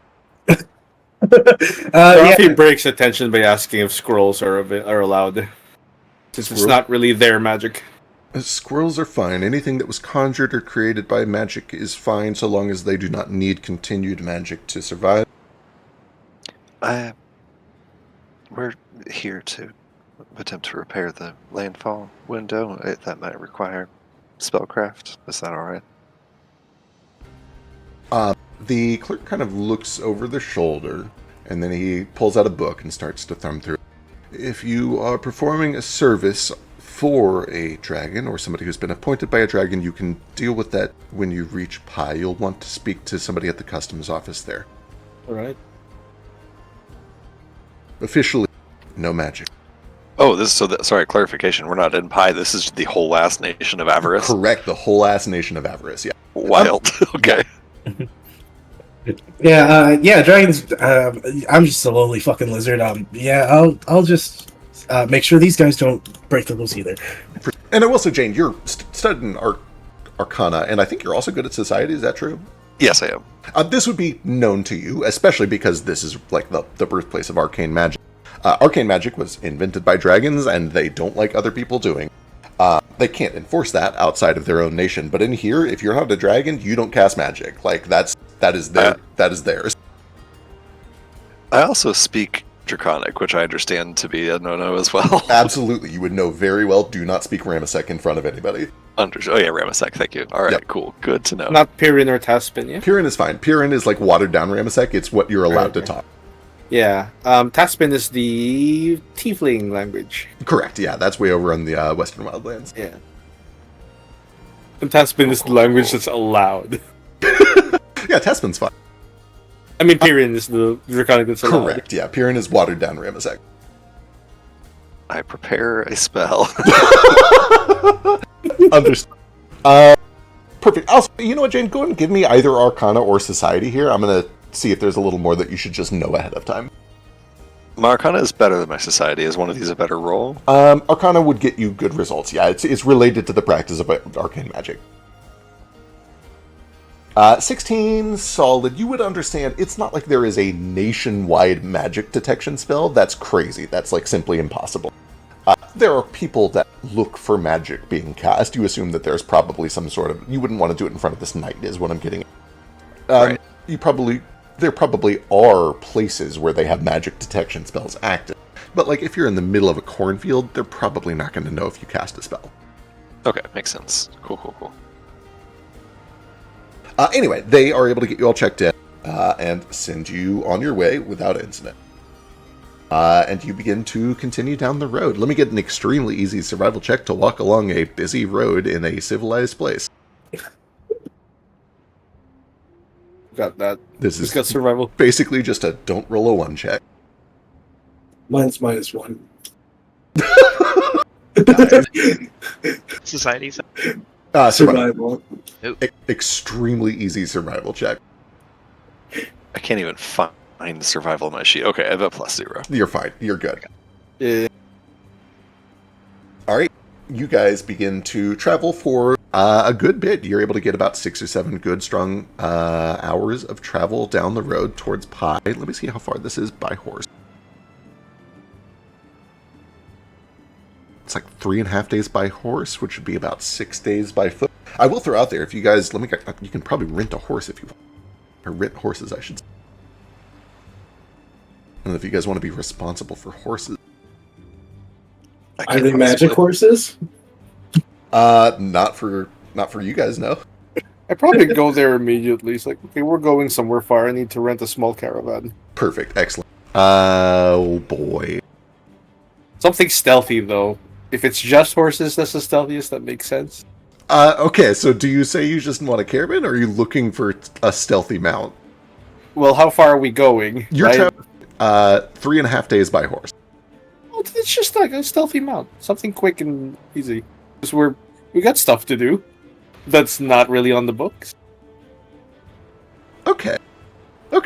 I'm trying to think of what a stealthy mount is. Lizards, dude. You know what? That's Giant lizards. Sure, why not? D&D has it. Why not here? Yeah, no, absolutely, I dig it. Sure, fuck it. There are riding drakes that exist as a... Oh, that's cool. Hang on, let me go see what a riding drake costs. I'll be a lot. Yeah, but you're not buying them, you're just renting it. Yeah. Just on a limited time.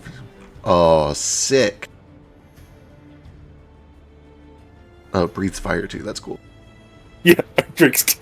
I don't know if that's stealthier than the I was going to horse, say, I don't know if I would say. describe this as stealthy. It has intimidation training. You know what? I'm into it, though. They definitely, in addition to horses, would have a handful of drakes that are available for rent. You do? Yeah, by which I mean, if it's the most common mount, it's more stealthy than normal, than like a regular horse. So here, this actually might influence your decision. When you get out to the stables, there are 3 predominant types of mounts. There are lots of horses. Horses are the most common. If your goal is to just blend in, horses will blend in the best. There are mules, but they mostly like transport goods. For riding, they have like birds. They have axe beaks of some sort. But then they do indeed have riding drakes. You would see that most of the riding drakes are pre-saddled, pre-barded. They are mostly armored, and they're fucking big. You get the sense that these are what the Dragonborn and then the Knights would most likely use if they didn't have one of their own. Just make a little check here. Yeah, I'm good. I ignore the Drake and don't freak out Excellent. or anything about being like, oh my god, that's so cool. Narafi can't describe or display any emotion whatsoever. It's unacceptable. He's like, wow, I never realized I was a horse girl, but for Drakes. There is definitely a point where a couple of these knights like come by in like literal gleaming armor on top of like fully barded out riding drakes, and they just look so cool. Fucking love it here. And yeah, just to stress, once you get out of this building and start going through the stables and through town and towards the gate, it becomes very clear to you that this is like good old Monty Python feudal society. The only real difference is that all of the nobility is dragons and dragonborn, and everybody else is a peasant. Well, this is familiar. At least let's go. Yeah, good old dirt farmer. Bring out your dead. Oh yeah, beautiful. We get terrain. horses? It's very green, rolling hills. You see mountains way off in the distance to the west and lots of forest. Very misty. It's kind of colder than you might expect up here. You're able to grab some horses. I'll get you an exact price because I can't find it off the top of my head, but I know it's not expensive. It's pretty cheap. I'll get us each a horse. And I kind of find some time to take Jane aside. Yeah. So over the course of it's been what now, like 8 days we've been traveling. She's mostly kept to herself. Spent a lot of time reading and studying and such, but she's always time for a little conversation. Yeah, he has been also oddly quiet. He normally goes around talking to people, making like friends essentially with the crew. But he's been quiet. He's been keeping his eye on the horizons. He sees Jane, and after we learn that we can't, cast magic, he asks, like, you are a spellcaster. There's going to be some difficulties here. Do you own any scrolls? I don't. I have quite a lot of spells in my book, but nothing of the scroll variety. Then perhaps you can borrow some of mine just in case of emergencies. And he's going to pull out like a very organized like pack, and his scrolls come in ribbons with hieroglyphs on them. Oh, that's cool. This is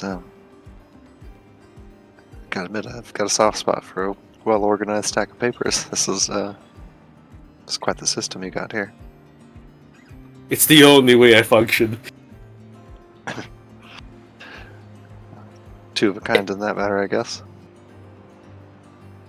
In fact, do I know, or like, I have a wand that does magic missile. Is that okay? No, absolutely not. You would be under the impression that if you are not a dragon and you cast magic or use magic in any way, so it depends on who sees you. You're an outsider. There's a chance you would be shown leniency. You would get in much more trouble if you were somebody's serf and you did it. As an outsider, you might like be given a little bit of what would most likely happen is they would come collect a big old fine from you. But if you caught one on a bad day, they could straight up just throw you in jail for it. Yeah. Yeah, but So usually a scroll is spell fine. Spell scrolls okay. Items that cast spells not okay. No magic. No scrolls, no wands, no magic. Oh, we But I were thought told scrolls scrolls were are okay. Yeah, we were just told scrolls were fine. Wait, did I say that? Yes. You did. That was wrong. I don't remember saying that, but no magic. If you're not a dragon and you cast magic in any way, Sorry, I understand what happened. No, it like if you summoned a creature with magic, they're not going to make you kill that creature. Like you can walk around with a conjured creature. You can carry around magic items, but if you like cast a spell and you're not a dragon and a knight sees you, you could be in trouble. Okay. Cool. Just to place it into a continuum, when Rafi shows him, Jane says, honestly, I might pass. Instead, talk I was a about little- what you're gonna do. I was a little surprised that guy said we could use scrolls. I've heard some horror stories about what happens to people who use scrolls here. I think maybe Say, maybe he's new in the job. yeah, he had to get out the book to see what the rules were, so I get the impression maybe he's new around here.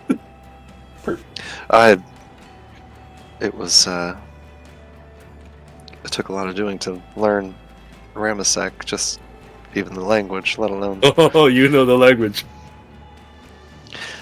Well, between you and me, yeah.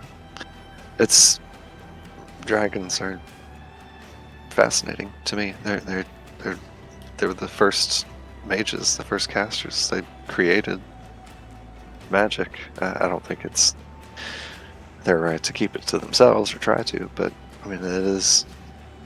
They made it. It does not make it theirs. But while we're here, what they have to say, do as the appearance do. Appearance. Yep, that's the What expression. do they yeah. call them? The closest thing to a Rome equivalent is basalt. Yeah. When in Basali, do as the Basals do. hmm Which means that I'm going to do a whole lot of hoping that we don't get into too dire straits, because that limits to me to, well, a handgun and thoughts and prayers, pretty much. Is this a private conversation? Yeah, kind of. He just pulls her Alright. aside just to check if she can, what can she do well without magic, so we can do something in case of emergencies. Truth, hopefully, if we run into danger, it's either going to be in the wilderness, far away from where anyone's going to see us, or it's going to be with dragons, in which case I'm not too worried about breaking their laws if I'm trying to kill one of them. Right. But let's hope it doesn't come to that. We're here to plant a tree and fix a mirror. Hopefully well- it won't. I might also be able to get some sort of special allowance if I am here to fix the mirror. Something I can leverage. I do wonder if they have a special license for this.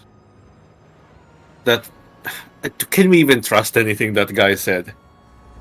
He said we could use scrolls here, which is frankly ridiculous. So You know what? we should ask somebody else. Let's just go. Let's go find an office. Let's go do Perfect. just so we don't get fucked by some technicality. You guys. Can Yes. I just want to do a little society check or something because of that interaction. Do I know if fucking the dragons here fucking especially don't like lizard folk? Sure. Yeah. Absolutely. Give me a society Alright. check. Is this our first? Is this our first actual racism check of the game? Is this the racism check? With a 9, I'm trying to think. You would know that dragons look at everyone else as inferior. That's just like a thing. You would know that the dragonborn of Avarice specifically tend to kind of follow the same suit, because most of them do have actual draconic blood in their vein. I don't think you would know on a 9 if that is specifically, like, if they're more racist towards lizard folk specifically. Gotcha. All right. Well, I got the impressions at least. And Jane, we probably don't need to like do the nitty gritty, but I assume that they take like a 5 silver deposit and then they get the real amount whenever you get back or something like that. Okay. Okay, makes sense. I'll drop 5 silver for now and then go from there. Same. You guys hit the road and begin to continue on your way. It goes smoothly. Everything is totally fine. There is a point about halfway through the second day. I will say real quick, to interrupt before you get too far into narrating, I'm going to be pretty useless if we get into any trouble on the road where people could see us. Do we want to stick to wilderness instead. I'm sure that's much less safe, but I would It be would be less safer. restricted in terms of what I'm able to do. It would be more suspicious if we were found out in the wilderness when they ask what we're doing. True. Although, in the wilderness, and he, pulls out a few scrolls and he hands you one, which is a disguise self. If it comes down to it, maybe a little deception will help. Make yourself look like a dragonborn. Yeah. It's I'll leave the decision to you guys. I don't want to be a liability here, and if we get into a scrap on the road, I think I will be. You planning on starting fights? Keep your head down, you'll be fine. It usually works. Yeah. Every road I've been on in the last 3 months has ended up turning into a fight somehow. So it's again. I understand the wilderness is probably more dangerous. It may not be worth that trade-off, but just throwing the idea out there.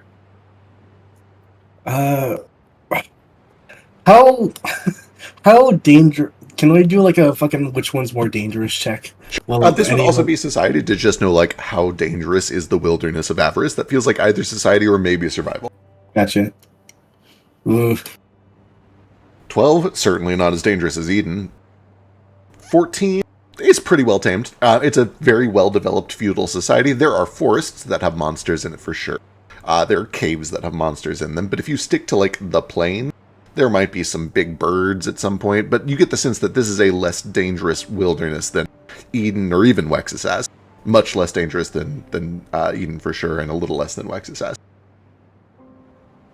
I mean, I'm used to the fucking forests of Eden. The monster that could tear your head off is almost as common as one that can rip you up in half. So, like, I don't know. Do you think it's safe? We should be fine. This is just in case. This is one of the world's oldest civilizations. They've got most of the wilds tamed around here. Then maybe the wilds will be the best bet. Fine. Let's do some sightseeing then. All right, perfect. If you guys are going off-road, then let me get a fresh survival check. The DC got a little bit higher.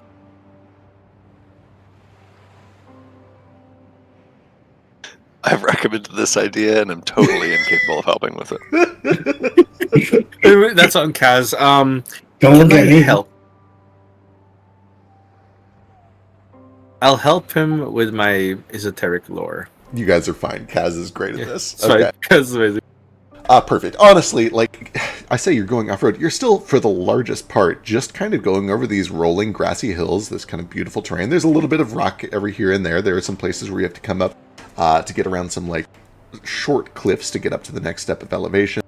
There's a few points where you go through some thin forests. Sorry, just a second, be right back.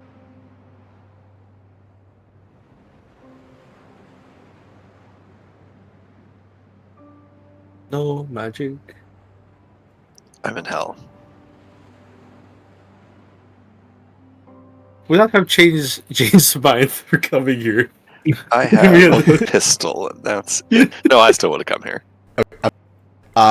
There is a point where, as you guys are about halfway through the second day of travel, having camped out for the first, there's like a little bit of a light drizzle going on, and you're on sort of a ridge that looks over a big sprawling valley. And when you look down in the valley, you see that there are a couple of amassed armies. There are just lines of infantry, these plated out men-at-arms. There's cavalry kind of waiting at the back that are essentially just sitting ready for a charge. They are getting ready for a fight. You see that there are banners flying on either side of them. But then there is a point where there is this like screeching howl, this call through the air, and you watch as a large red-scaled dragon swoops down and kind of lands with a crash behind one of the lines of infantry. And as if on cue, that infantry line begins to charge forward. And this is way off in the distance. It is not a threat to any of you guys. You're looking down in the valley as this is going on. But there is kind of like this tense moment where it suddenly appears that one of these armies is massively outclassed. Especially as the dragon kind of takes the lead here and begins to essentially run down the line breathing fire, killing a fuck ton of knights. What's like a inappropriate civil music for dispute. this scene? Yeah. It looks like a civil dispute. However, there is a point as the dragon starts to run down the line and blast fire on, where there's like a tree line behind the defending army, and you watch as the trees part. You watch as there's like a dispelling of magic as an illusion fades away, and these trees disappear, and you see that there are 3 or 4 of these large kind of ballista siege devices that suddenly track the red dragon and fire, and these bolts kind of fly up. One pierces through its wings, and it lets out this horrible howl and begins to retreat. And that is when the defending army starts to do their countercharge. And this battle just kind of goes on in the background throughout this whole thing. And it becomes clear to you that there is kind of this dynamic where the infantry is used to defend siege weapons, the siege weapons beat dragons, the dragons beat infantry. There's kind of like an air superiority battle that has to happen along all of these fronts. Yes, Kendra. Sorry, I was supposed to just fucking around with it. But Okay. Are the infantry like all Dragonborn? Great question. There seems to be a mix, but it is mostly Dragonborn knight. And actually, somebody give me a luck check. Go D20. And somebody else give me, well, anybody that wants to can give me perceptions. Let's go perception. Not hidden? No, this can be open. Ooh! Ooh! Oh, my thing's not cooperating. You're good. Killing it, Kaz. This is so appropriate for Kaz to be the one who kind of like gets all this. Although I will say Narafi, yeah, this also makes sense for Narafi. Branch, we'll start at the bottom and work our way up. Jane, there's a mix. There are definitely some bigger knights that have tails, and there are some smaller ones that look humanoid. They look like they could be just like humans or elves or something. And I say knights, there are armored soldiers down there who are humanoid. Branch is able to determine that the cavalry, the knights, the nobility are almost exclusively Dragonborn. The foot soldiers who are human are largely like archers and spearmen and essentially disposable. They are the fodder. They are there to absorb dragon hits. That's essentially their entire job. You get the sense that they are probably conscripts or militia or possibly mercenaries. They are there because they have to be there. They are cannon fodder.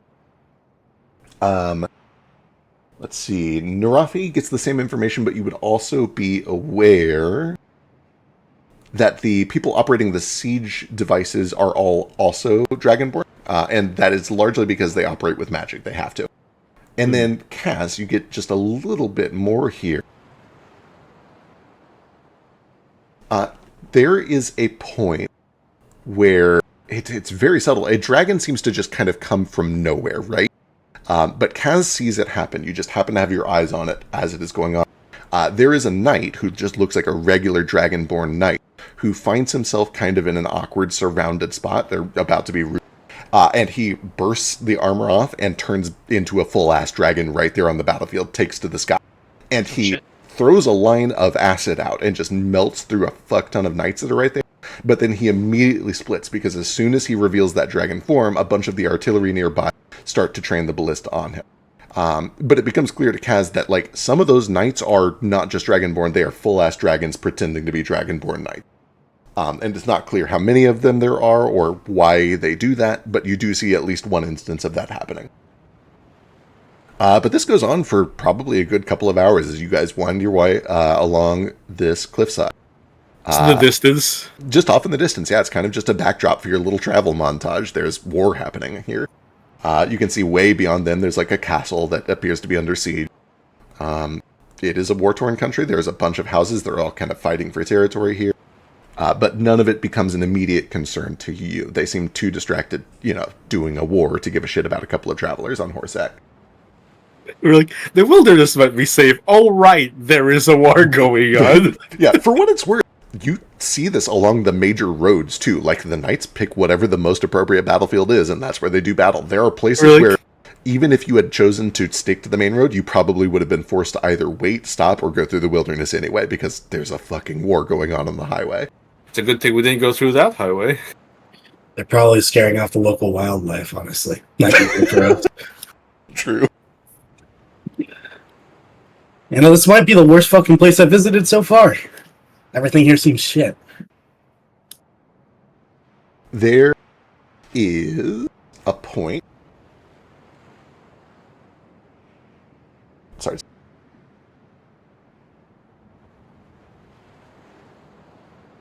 Okay, sorry. There's a point where you find another one of these battles near the end of the second day. And this is the first point where you start to see firearms in practice.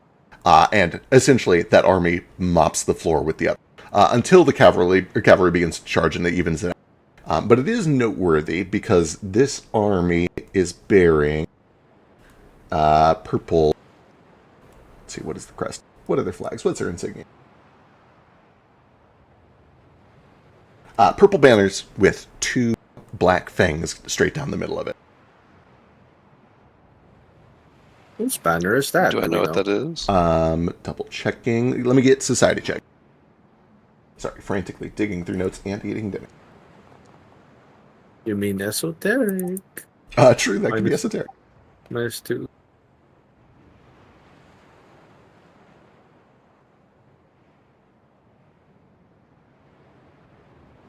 Also hero points, Vicky? Yes, you guys can each have your second round. We're about with you. Don't know what that giggle is. I love this game. So, does that mean you lied to me twice?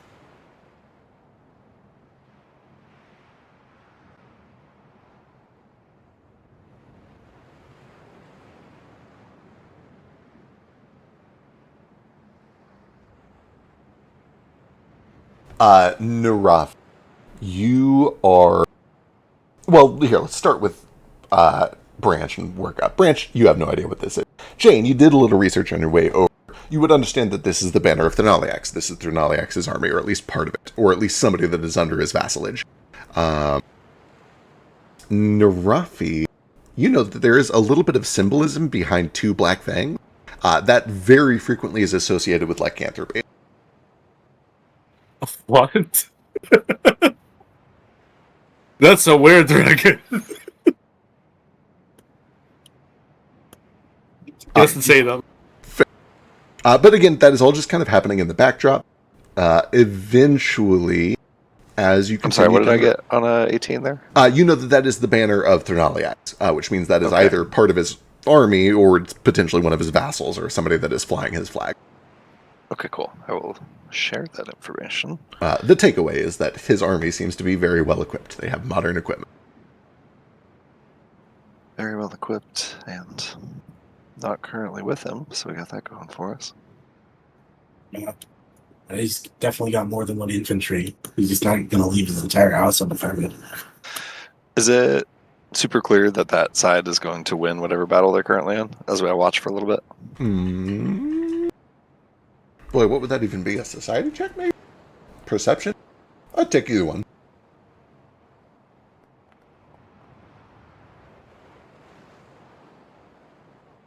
It certainly looks like it. It's a much larger and a much better equipped army. It sure seems like it, yeah. I'm going to get really in the weeds here and probably not know this information on a 14. Do I know what they're going to do with their dead? Oh, what a great question. Give me a religion check. You could do society or religion. This feels like a new check to me. Religion would probably be a little bit better. Oh, I was so close to a 20. Mm-hmm. You're not entirely sure on an 8. Probably burial or burning, either one of the two. You know, Okay. Most of these societies would bury their own dead and burn the enemy dead. Makes sense. Okay.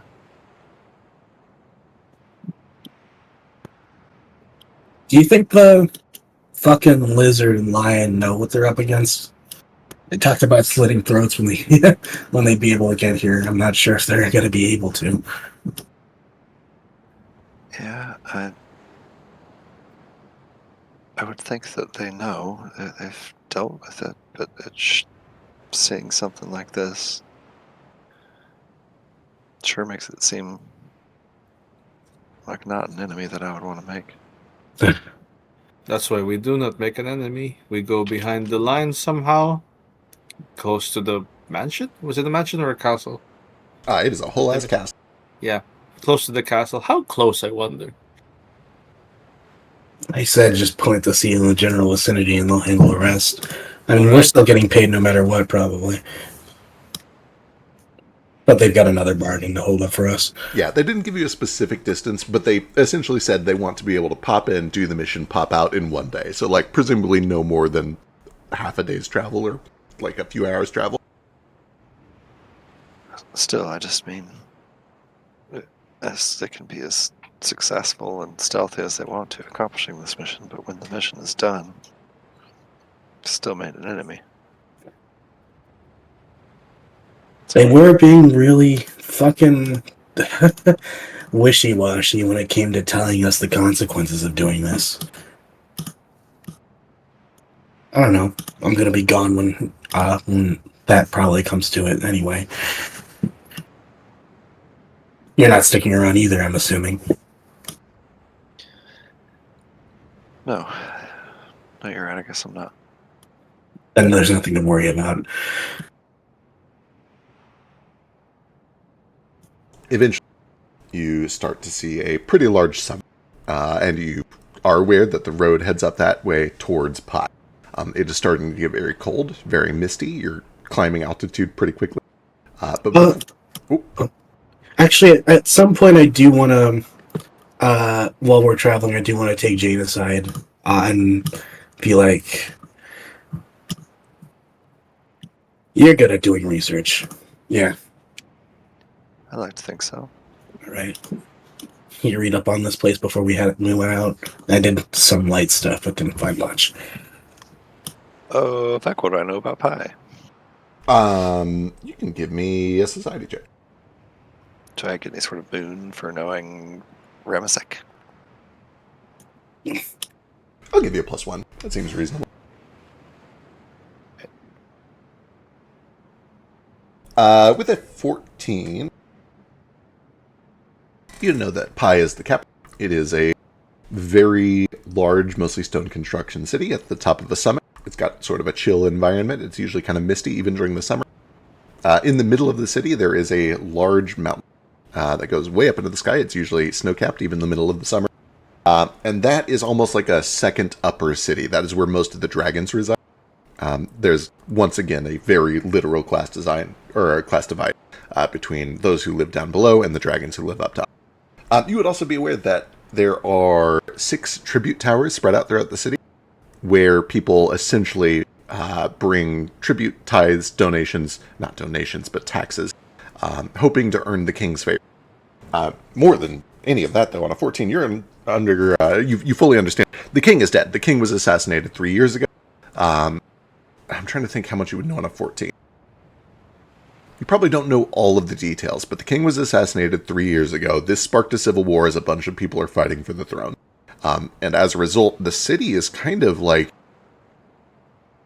not under anyone's rule. It's not entirely clear what would be happening in the capital city now, since there's not a king sitting on the throne. But presumably, it is still the capital, and it's still populated and still going about its business. Jane will get to those juicy and pertinent details, but begins by being like, this is actually, it's called pi because this is where they discovered pi, the mathematical function, to figure out the area of a circle, and goes on a big nerd rant about that before eventually giving actual important details like the tribute towers and the king being assassinated and all that stuff. Perfect. Yeah, they do math over. Who fucking cares? They invented math. Okay, sure. Wow. Fantastic. So, Well, invented, I guess, isn't the right word. Discovered. all right, you know, a decent bit. So, yeah, here for any of that? No, I want to get this window open. I'm sure they have some very interesting writings here that I'd love to research, but dragons also famously keep their information to themselves. I don't suspect they're going to be very forthcoming. I'll be honest with you. As you saw earlier, I'm very good at finding out things that people don't want me to know. If you genuinely want help with finding what you're trying to, because I'm assuming you're not just here to turn the fucking window back on, I can help with that. So long as you're like the smartest person here, aside from maybe you're like the smartest person here. Uh, I just want to know what fucking magic or anything can help me with what I'm trying to do. Something to make me stronger, you know?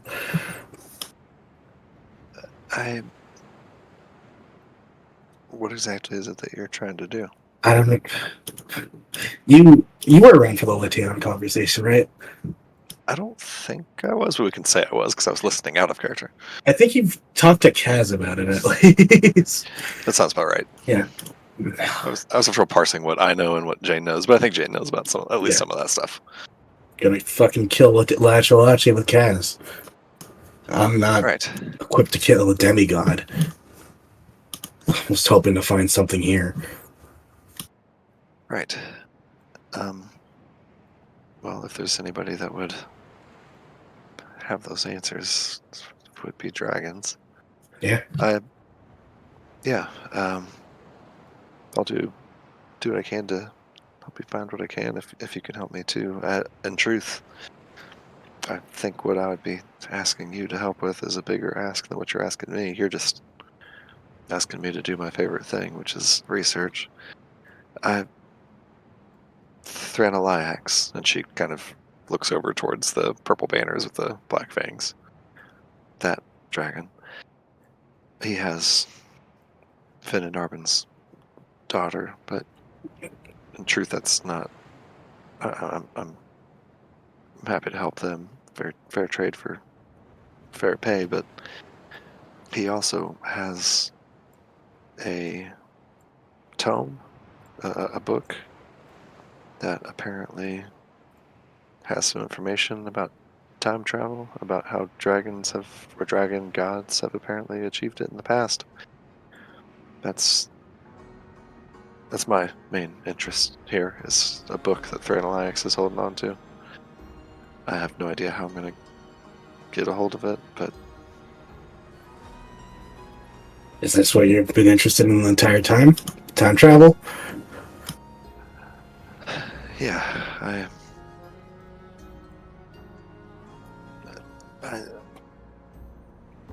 I suppose there's no sense in beating around it too much anymore. There's things in my past that I need to set right, and there's no way to set them right but that, so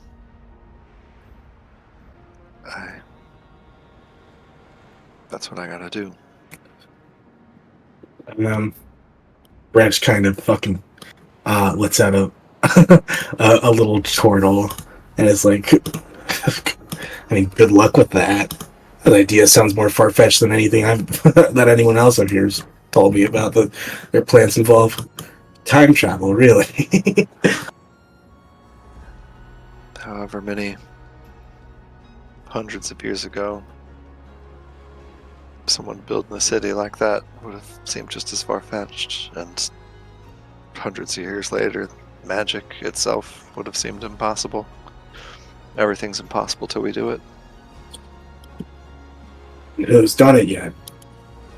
Because everyone's made fucking mistakes. The Lord knows I'd turn back the clock to stop a lot of shit that I've done. Apparently, maybe a dragon god, and there's maybe a book about it in Thranalax's vault, so that's my first step. And you ain't look like a dragon god to me. But fine. If you really want that book that badly, I think we can find some way to do it. You ain't try bringing this up with those two? Tell them that while they're in there to fucking steal it themselves? She nods. I did. I like to hedge my bets a little bit. If I don't get it, maybe they will. I told them that was my condition for helping them with this, was they help me with what I need. Well, then we'll help you both as indirectly as I can. I'll fucking ask around town. I think I've got a good idea of how to ask people, maybe what kind of people are allowed in the fucking third early access home, like the kinds of things he lets in and out, people who, I don't know, he takes the service of. Maybe that can help. She nods. I'd appreciate that, and I'll see what I can find out for you as well. Gotcha. Time travel, really? All that for time travel. You know, I never fucking considered the idea before. It sounds fucking stupid, honestly. Did you see the little shot glass trick I did for fetch? Yeah, you made a fucking shot glass appearance, yeah. It's a little trick, but it's not nothing. I removed a shot glass from where it was in time and moved it ahead a day. It's not what I need to accomplish, but it's a step on the path.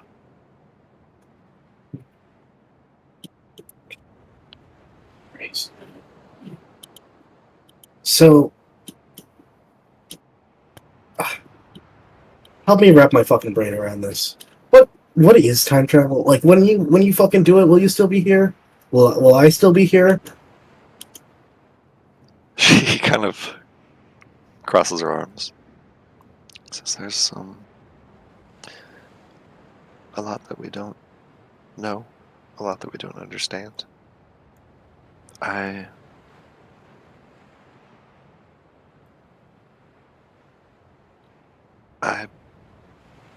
believe that when I do what I intend to do, this version of me, this iteration of me, won't exist. I don't think I will have ever been here. I don't think I will have ever met any of you. I don't think I will have ever left my home. You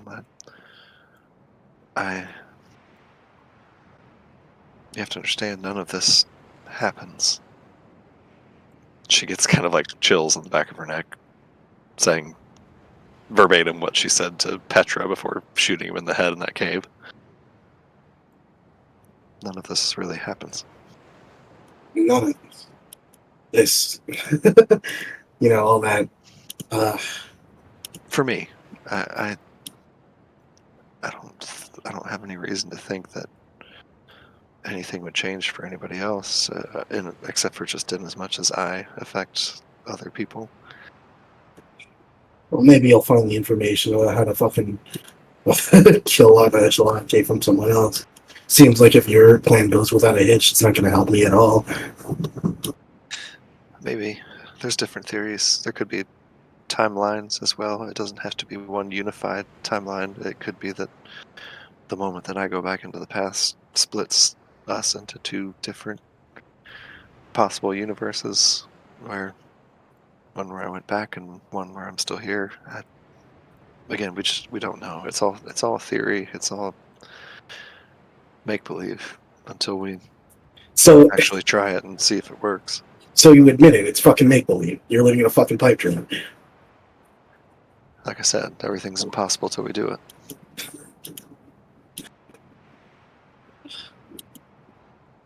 Imagine make believe until it isn't. Imagine not wanting to live with yourself so much that you'd rather go back and undo it all. I mean, there's no difference in maybe suicide by that point. Is that what you're planning to do? Get rid of all versions of yourself because you hate yourself that much? That is not at all what I intend to do, but you really...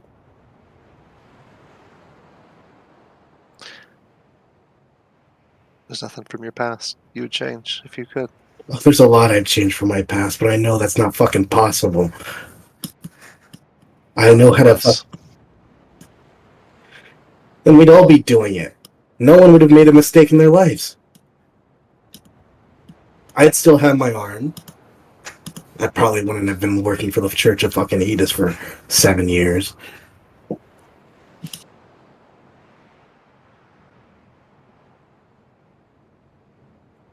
Then I'm sure you can understand that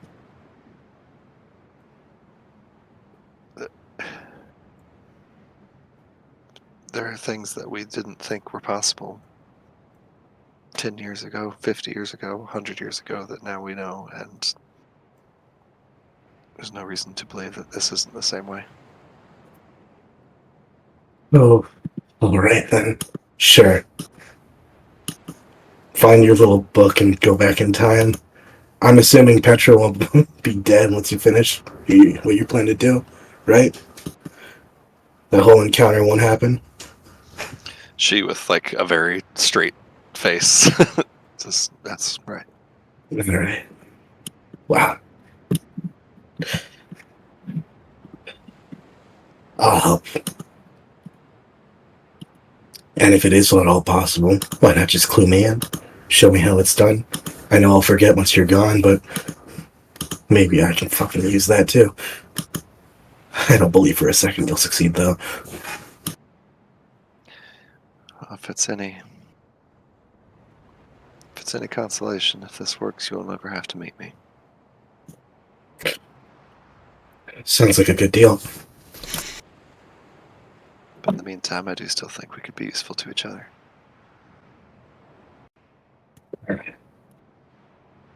As you continue on, you start to see that there is kind of a thicker forest that you must go through to get up. And you begin to wind your way through. I do need a fresh survival check from someone. And while you're rolling it, I went on a rabbit hole because I was very curious. We've been writing fictional mythology and stories about going forward in time for a very long time, like ancient stories about people who go to sleep and then wake up hundreds of years later. Unless I'm mistaken, the earliest story about going back in time wasn't until the mid-1800s. Was it Mills? It was... Mills came up, but I think it was one before Mills that somebody found. Because I know Mills is he's the namesake of one of the characters in my backstory. He's considered the like inventor of the time machine. Right, He wrote I believe a book Mills called was the Time Machine. Exactly. I think he was the first one that had an actual machine. There was one in the 1700s where there were papers being sent from the future, but not actual people. Anyway, Kaz, that's very...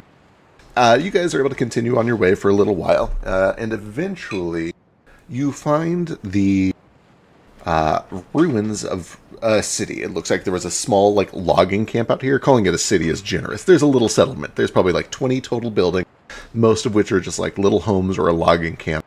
There's a little tavern, there's a little church, and there's like an old palace. It looks like it was probably destroyed by the war at one point. You see lots of burnt buildings. You see that most of the like defenses have been destroyed. But you can see that there's just like the bones of an old logging camp here. It's getting pretty... You could press on if you want. You can make camp here, or you can try to find somewhere else to do. What's the plan? You're about a day off from Pi. Do we see, like in the area that we're at near this little town, as we've been approaching it, and just kind of over the last couple hours of travel, a lot of dragons flying about, or dragon knights, or like, I guess my question is, if we camp here, are we likely to be like seen or spotted or Great question. checked on? On Kaz's 15 survival, I'll essentially let him decide which of these two quantum possibilities is true. You can either be near an ongoing war front, or you could have taken this path to avoid one. It's kind of up to you whether you want to be near people or far away from people.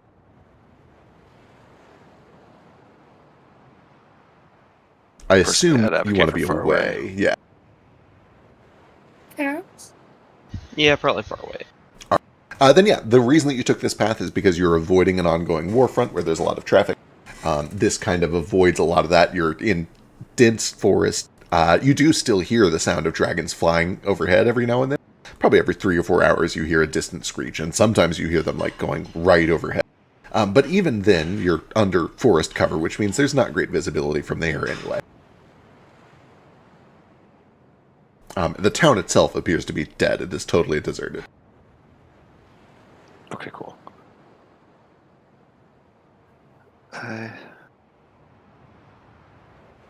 I'm impartial as far as camping or pressing on. You said we're still a day away from Pi?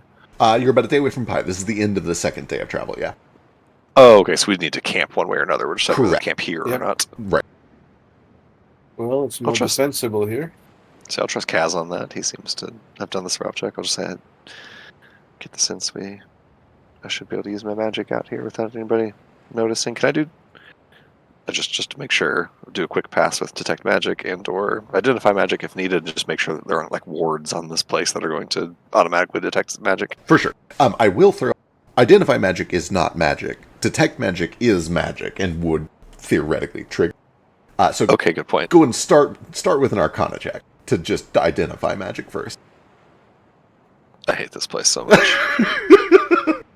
You are very confident, just like using some of your equipment, which is not inherently magical, to like study magic. There are no like widespread area magic spells going on here. No. He's got a Wuha Mana Dowsing Rod. You do with the 24. You can tell like there was in the church there was one like mage light, just an ever burning torch, essentially, which honestly is still probably flickering a little bit of light inside of the rundown old church. But that is probably all of the magic that happened here. Understood. There's no wards or anything here as far as protections against magic. I should be able to help here if anything goes south. Ah. Oh, good. But as a former vassal of the Church of Law, I will have to inform you, you will be breaking the law. I won't have to do anything about it, but I'll just tell you you're breaking the law. I appreciate the full disclosure. It's very very orderly of you. Old habits die hard. My warfare lore to find kind of a good place in the town. Gotcha. For us Somewhere to that's like hidden from the sky, essentially. And from the sky, like if there were scouts that suddenly walked by, they wouldn't notice us. That makes a lot of sense. Yeah, give me a warfare look. That seems appropriate.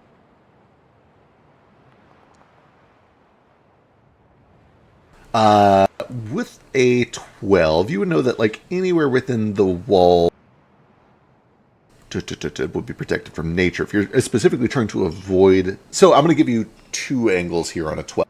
If you're trying to avoid notice, then what you would actually want to do is camp maybe like a few minutes out of the walls in sort of the woods, or find like a cave or an underhand somewhere that is near this place but not within the city itself, because they would probably go throughout the whole city to clear it before they rested. With a 12, though, you would also be aware that, like, if you're just trying to not get in trouble, what you would want to do is set up camp inside the walls and just have a very prominently displayed white flag or some sort of colors that say we're travelers, we're not military. Yeah. Would it be safe to be inside one of the houses, or are they all destroyed? House is totally fine, just as long as you leave some sort of a mark that says this is a civilian group, we're not military, like... Probably have a white flag for that I'm sure you specific do. reason. Yeah, exactly. It literally is as easy as just, like, hang up a white flag to show you're civilian. Perfect. We borrow one of Kaz's underwear, and we hang it outside. Oh, I don't wear that. Okay. What? So What? yeah, he goes, I gotta tell You're you, if there's fired. anyone in this party that definitely does, it's surely Kaz, right? What, wears underwear? Yeah, I imagine he's got nice underwear. Yeah, he probably has some. none of these are white, they're all silk. Leopard print. Oh boy.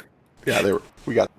I think a leopard print flag Yeah, you probably can- prefer more frilly than fighting. No, it's okay, I have Just a, hang I have that an up. actual. You can borrow a pair, but not the red lacy silk one. Yeah, this is the equivalent of hanging a sock on a door. It's just like, hey, don't come in, we're doing something. Yeah, gotcha. Then they really won't want to come in. Yeah, but then it's like a white flag. It says like, yeah, you know what we're doing. You know our deal. Get out. Do you not wear underwear? Why do you need mine? I'm not going underwear. It's just a joke.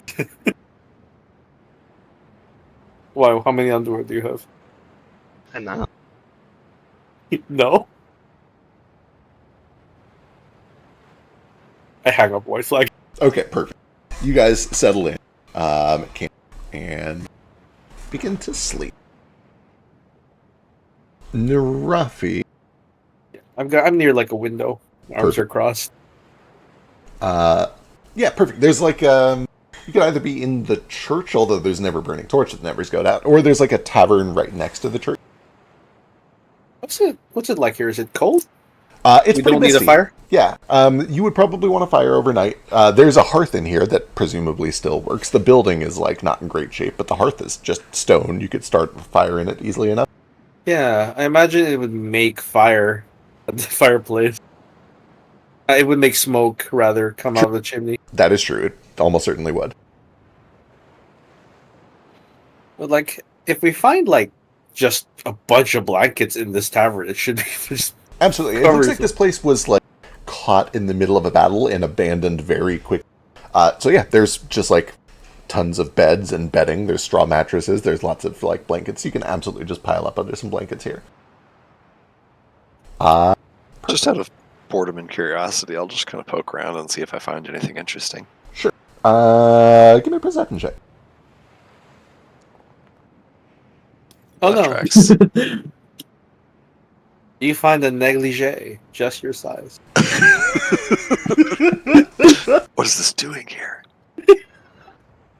Oh, boy. Left by a past Jane. Yeah, nothing, like, terribly interesting. So it looks like the place was abandoned quickly because there was a battle that happened nearby, but not so quickly that people left valuables behind. It's just a quiet little logging camp called Willow's Rest. There's like a sawmill, there's a lumber camp, there's a church, there's like a tavern, and then 9 or 10 just residential places. There's a stable. Yeah, there's not really anything super interesting that catches your eye, at least on that one. Once again, who's the church to? Who's this church in worship to? It is a church to, pulling up the wiki for the god of forest. It's not Babuna, that's animals. What is it? What is it? Babuna is a great name. It sure is. I think it's Babuana. No, it is just Babuna. Babuna is the goddess of peace. What a good name. You named the god Baboon. Babuna. Bebuna. once again, as a vassal of the Church of Law, I'm required to inform you that the sacking of a holy site is considered a war crime. I'm not obligated to do anything about it. Is it kind of sacking if I just look around seeing what I can see? Where I'll you- take anything. I'll allow it, says French. I'm not going to do anything about it. I'm just going to let you know that you committed a war crime. Oh, yeah, that's right. Okay, so you find that the holy symbol on the front of it is a hatchet facing the left. There's a pine cone on the other side with a handful of seeds kind of scattered around it like a wreath. It is a temple to Wit, the god of the woodsman. Wait. Whit. Whit, Wit. like whittle. Wait. With an H. With an H. Whit. Whit. It's a hard H at the start. Whit. Wait. That might just be my Wuha accent coming out though. I've heard of it. I also say worst. It's... Wait. The H is silent. For dessert, we will be having wheat cake.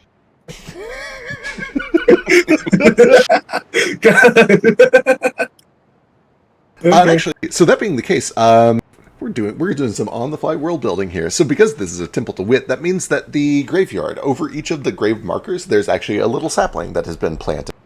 Many of them have a little twine that is tied around their trunk, and rather than having like a headstone made of stone, there's essentially a tree that is planted over each person's grave that has their name and like their date of birth and death, and like little snippets or stories about what they did in their life.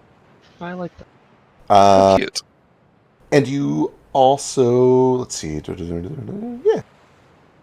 They're actually, so on the other side of the graveyard, there is essentially, I don't know if any of you would know this, but they would call it a life yard, where they have a very similar thing for any of the children who were born here in the logging camp. And there would probably be like 12 or 13 over there. I don't know, is anybody trained in religion? Somebody give me a religion check. I'm trained. So I can lore dump for no reason. Sure. Here you go. I love it. Perfect. Thank you for letting me lore. With -2. So Nice. it's a 23. But it's a lore, so it's a +2. So it is 25.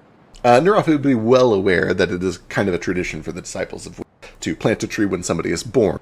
When they die, you cut that tree down and you make something cool or sentimental out of the wood, and then you plant another tree, a memorial tree, over their grave. So throughout the town, you do find that there are like There's a rocking horse that was made from somebody's wood at some point. There's like a guitar that's made out of somebody's wood. So I make things precious. out of people's wood. Yeah. You don't have to make it weird. You can make it weird if you want. It just kind of says this a little bit about very almost tourist guidey. He's in his dad outfit. Jane With a eats hat it on. up. She loves that tourist shit. Mm-hmm. For example, that rocking horse over there, that probably would have belonged to a child. Child stray.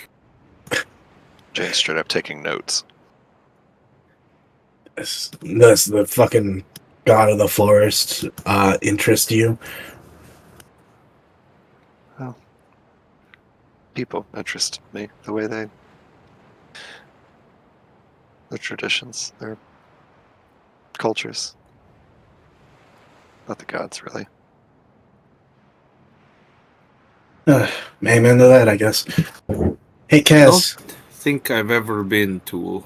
What's your favorite thing about your culture? Boy, Just drop it on your head. right. I think it's that people in Wexasass, there's a strong sense of individualism and I don't know, personal utility. Everyone in Wexasass that I've ever met feels like they could be anybody or do anything if they just set their minds to it and work hard. I'll back that up. I had a friend from Lexus while I was working at the Edges sites. She ran a bakery, probably the only successful bakery in Lower Faminor. She was really fucking into that, though. Like, 24/7, only thing she could manage to do. Either bake or run her side business. We also make the best whiskey in the world. That's just a fact. True. Oh, I'll need to try one of those. Applebin, there are a few people in Applebin who would argue, but they're They can wrong. argue all they want. They're Yeah, just incorrect. Yeah, exactly. You're gonna try to tell me that Scotch is better than bourbon? Fuck off. No, fuck off. No way. Jane probably has some Wexasassy bourbon on her. She'll get a little flask out. You gonna share? Try a bit. She'll pour a little bit for everybody. If you don't mind. I guess I don't have anything to pour it in. Just pass it around. I mean, you're in a tavern. There's pewter. I'll just There's wipe silverware, one. yeah. Wipe a few There you go. glasses. What about you, Narafi? Yeah, ain't know nothing about Unma with the brief time I was there. My favorite thing about Uni? Yeah. Arunia? Oh. Get it. I like that you could buy anything. There's literally a store for anything. And if it's not there, there's someone who sells it. You just need to find them. You still sell slaves down there? No, Okay, that's good. Anything. it's actually illegal. In Unma? I have no fucking clue. Okay, I was gonna say I'm pretty sure it's legal down there. I'd have to double check, but I am almost positive you can buy and sell slaves in Unma. Once again, as a church, as a vassal of the Church of Law, I'm required to tell you that is completely illegal over there. Yeah, it's completely illegal. Yeah, spoilers. If there's one place in the Wildlands where it definitely is legal, it's going to be Unma. They're across the sea from Nymphis, which was ruled by Jack Shemet, which was the world's first international slaver. Yeah. It's weird. We've been trying to fight like that whole thing, but it spread and it kind of stuck. And do you agree with it? You ever buy and sell a slave? No. People aren't cargo. People aren't things you should be able to use. Every life matters. That's comforting, at least. When you're a soldier, you get told all the time that the worth of your life is to die for your country, to die for your people. No one ever just tells you to live, to fight for your life. Sounds like a waste of a life. Dying I've for... seen many. Oh yeah, use a soldier, right? Do you like that about yourself? That I was a soldier? That you carry it with you still? there's things you just cannot leave behind, no matter how much you try and put it down. Yeah. And you just kind of have to live with it, right? Fuck no. Huh? I take what I've got and make it work. If one day, maybe, this war in my head stops, I can stop doing what I do. You ain't fighting a war right now. We just saw the cavalry. We just spoilers, Rafi, but the fucking cavalry you saw, that was a war. This isn't Camping out our here. war. No. My war is different. You're still fighting a war? Always. Oh, you need to declare peace soon, bro. Yeah. It's not for me to decide. You could always decide to stop fighting. Dessert? Sure, why not? Are you happy? Enough. You've looked at what you're doing and said that, like, this is cool. Bossing around dipshits your entire life is going to be your path. I see that my influence has saved people. It makes me happy. Yeah.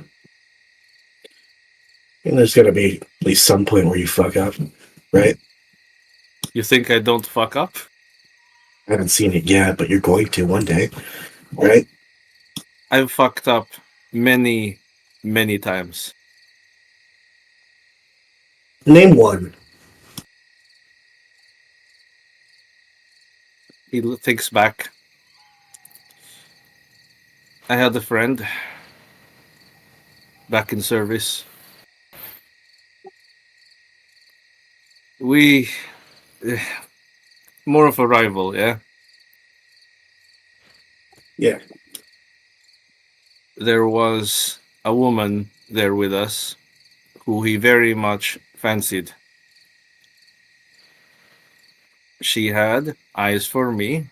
I had eyes for my job.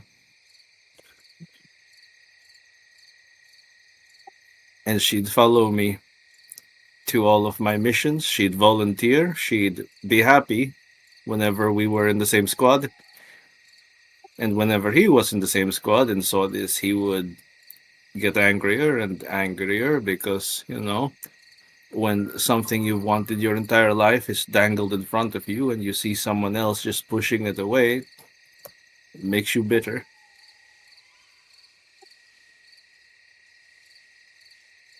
She died because of me, a decision I made.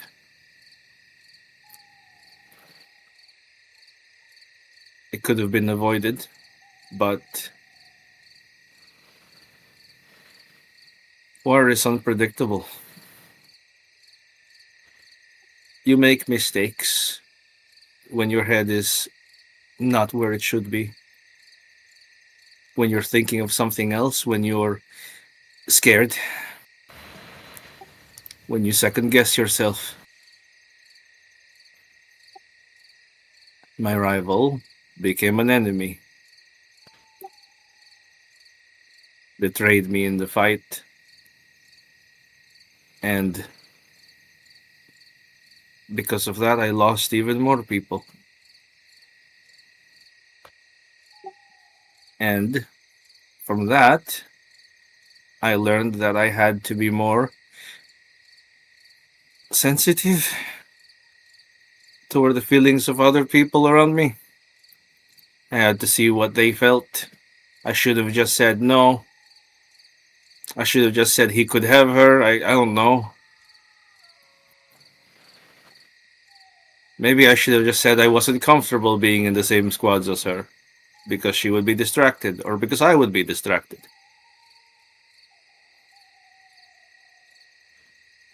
There were so many mistakes. And every single mistake I made cost a life. I owe it to people to not make the same mistakes. So you don't see me fucking up now because I did a whole lot of it many times a long time ago. What Oh. what war did you fight in? If you don't mind me asking. Wildfolk. What's the recent one? Give me a society check. I'm so glad we Warfare? all meta know what's going on here Yeah. because it would be so hard to It do was this so in the hard. moment. Yeah. It's a warfare lore effect. Oh yeah, that's absolutely a warfare lore for sure.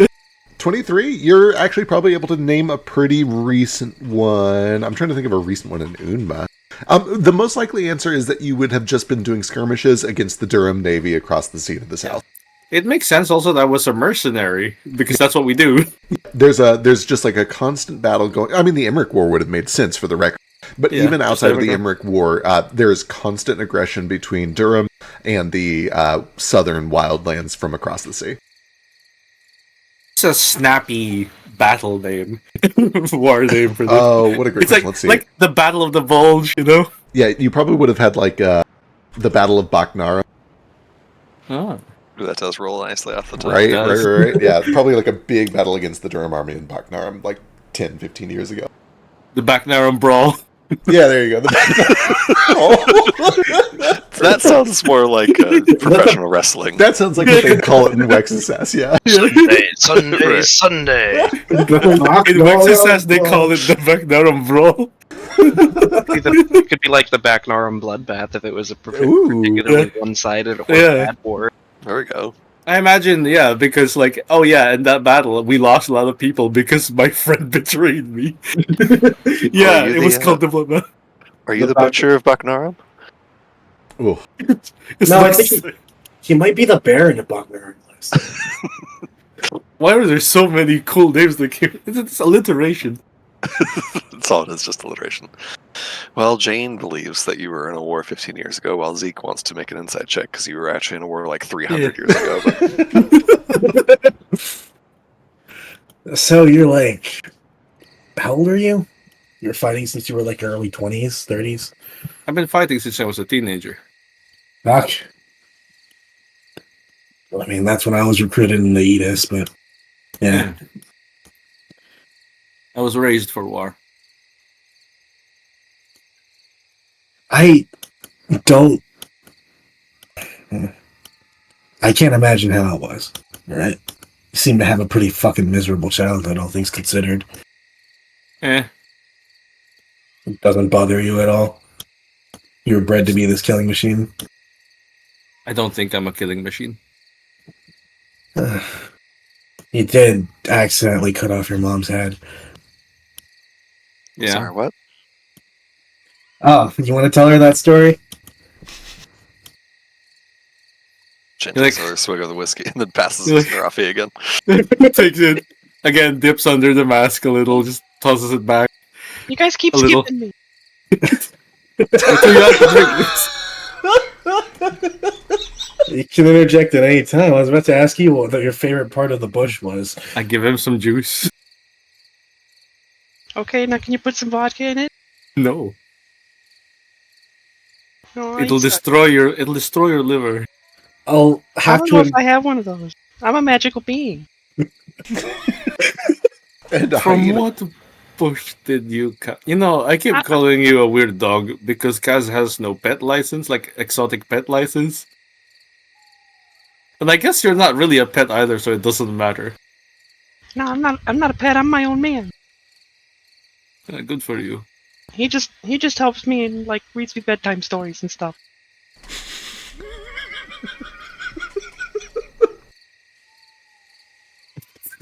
Shrugsters. Kaz pours some rum into Cackles' juice when Narafi isn't looking.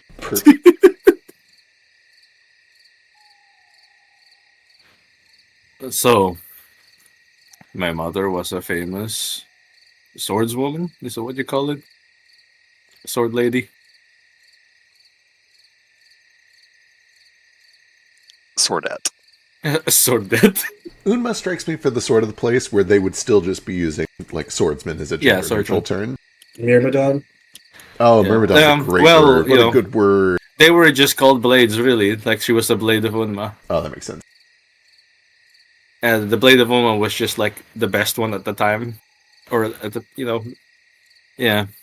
Well, she would spar with me frequently. And he's like, I'm a bit too sober to tell. Like, my mom called me ugly a lot. So she's like, uh, she wanted me to be her successor because I was her oldest and really her only one. The others did not make it, we'll say. It's just kind of turning the glass in his hand. I wasn't. I was never really good enough for her all the time. Every fight, every sparring match, she would. I don't know. It was always something wrong. She'd never tell me anything good. She'd never say my form was good. She'd say, "Oh, this is a new thing you did wrong." She'd never say, I deflected her blow for the first time. She'd say, "Ah, but you failed the second one." She never had anything nice to say, is what I think. She never told me my birthday, for one. So I think I'm 40. Somewhere. Anyway, one time she was little drunk, little desperate. She says she's getting old, she's getting sloppy, getting rusty. I have to get good. We spar, real blades as usual. She comes at me for real, though. I see it in her eyes. If I don't beat her this time, she's going to kill me.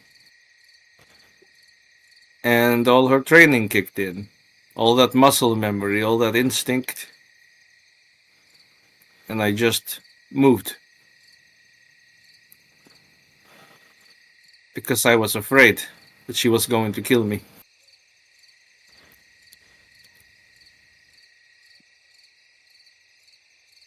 She lunged and I cut off her head.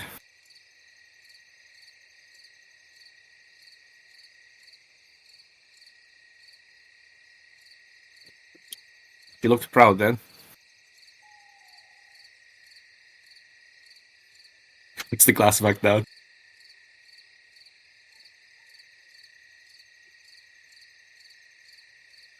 She sounds like she deserved it.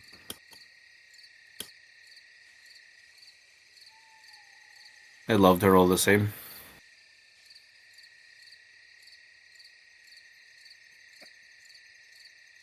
Here. I've never been able to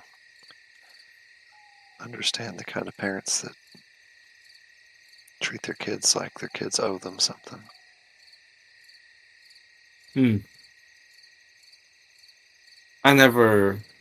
I think because of that, I never really trusted myself to even think about having a child of my own. I never pursued any relationships. Never really thought about intimacy. Mostly it was, I'm stressed, better bang it out, and then back into the battlefield. That's just the soldier's mentality, ain't it? A bit. Yeah. I mean, that's how she did it. She has so many husbands. I say husbands, they're not married. She just has partners. Yeah, at that, whatever Branch is drinking, he, like, almost spit takes and starts laughing. Like, you know, fucking dad harem in your house? Well, yeah. Didn't you? Oh, I had just the one. He wasn't the greatest either, though. Yeah, well, Abba was not very, happy when I killed Mother. He told me, Rafi, what have you done? Now I have to find a real job.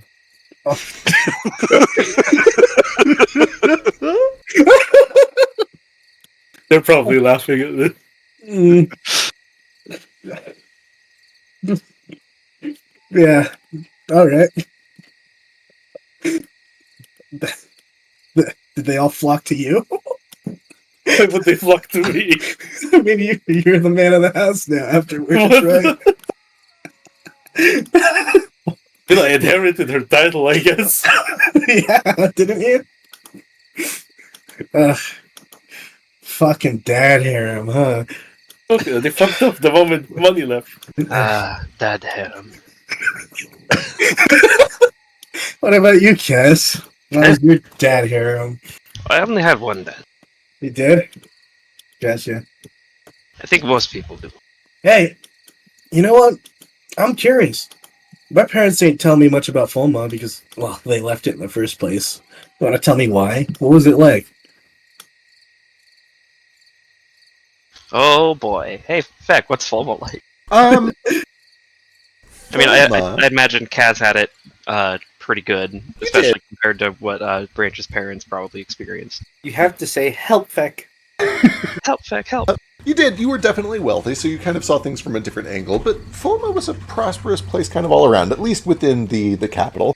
The best way that I think I can put it is like, what if the Renaissance happened about a century later in Spain? There is a whole generation that is just really sick of war. You just got out of the Thunder Wars. You've just had a big spat going on with Basal, and everybody's like, this is stupid. Why are we doing this? Why can't we just like do commerce and trade and develop culture? There's like a big painting renaissance going on, a lot of sculpture.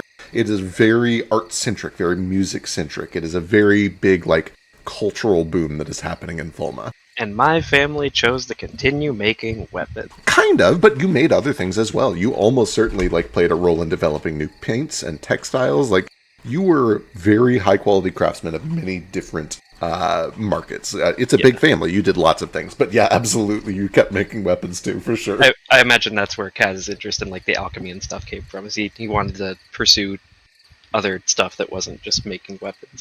Absolutely. Especially after he lost his finger to like that. He's like, okay, maybe something with a little less heavy machinery. For sure, for sure. Geographically, it's very like warm. It has kind of the there's a fun name for it that I've totally forgotten. The kind of terrain you would find in like Greece, like lots of red rock, tall cliffs near the sea. Just a very like not quite tropical. There's some other word that I'll remember at 3 a.m. tonight. But yeah.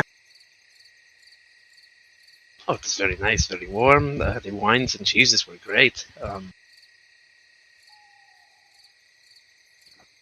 I guess the only complaint I really had was that there was too much to do. It was like, do I sit in the foyer today and practice my music, or do I try to paint? Do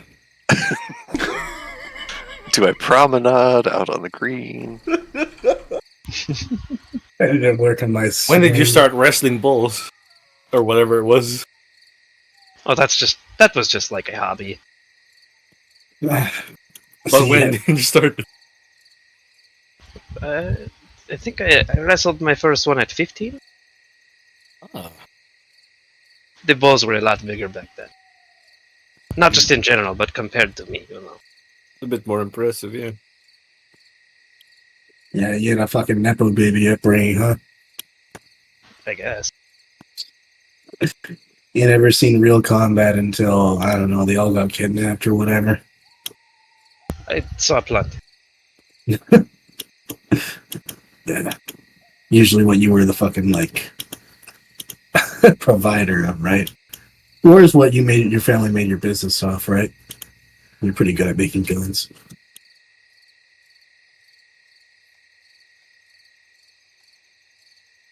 I like to think that we profited less directly off of war and providing a means to people that needed to defend themselves. Unfortunately. Self-defense is an excuse that people who really want to fuck someone else up use a lot. There'd be fucking Cyrillins or Dentrix or... Well, you'll be happy to know we never sold to Cyril. That's good. We have some stepping. Some. I'm trying to think why my parents ever wanted to fucking leave that place in general. It seemed generally like a paradise. Dad never completely explained it, but honestly, if I had to guess, it was because something along the lines of he really fucking bet into the whole elitist thing, you know? The idea that like we're here to turn our fucking swords into hoes if our brothers are starving and all that, you know?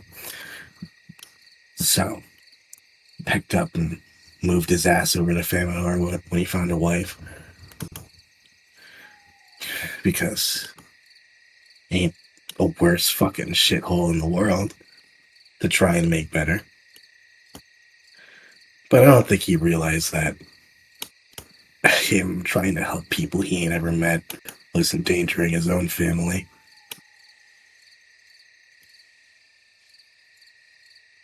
We were starving most days. Barely enough to feed one person, let alone four. Rationed it out and shit like that when I was really young. And that's why I started street performing and everything. Made a little extra money. Not much, but a little. And then mom started getting sick. Sister would come down with the flu or something. Be worried that they weren't going to make it sometimes, but they'd always bounce back. I don't know. Maybe malnutrition leads to better resistance. Well, at some point, it got really bad. And I showed most of you what happened then. If you try to make your life better for yourself in a place like that, it can only end poorly. You kind of want everyone to be where they ought to be, you know?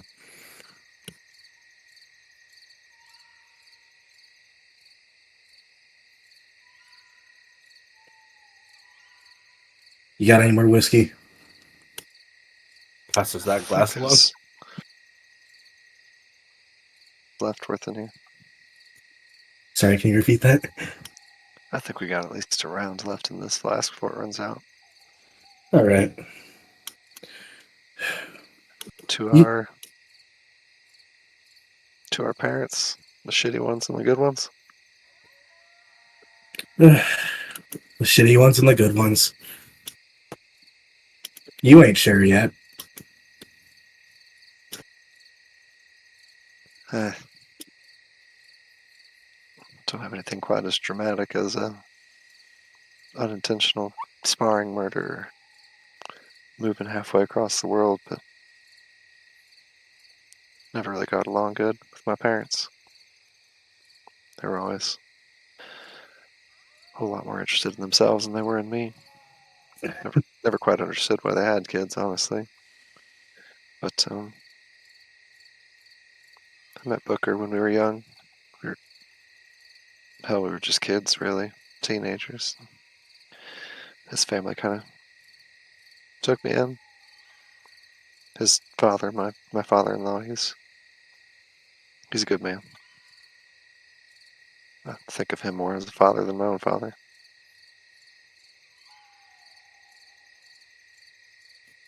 As long as you get it from somewhere.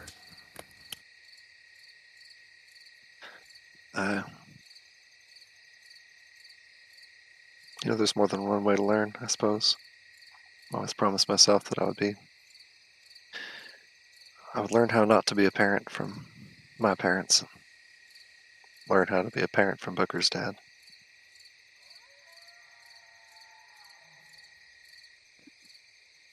Oh, did you?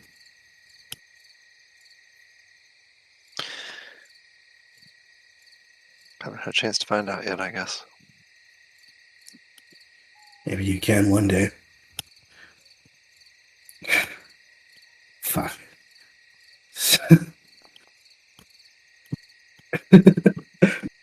Thank Christ. This Hero does point. not. Yeah, you probably should if you're targeting RDCs. Hold on.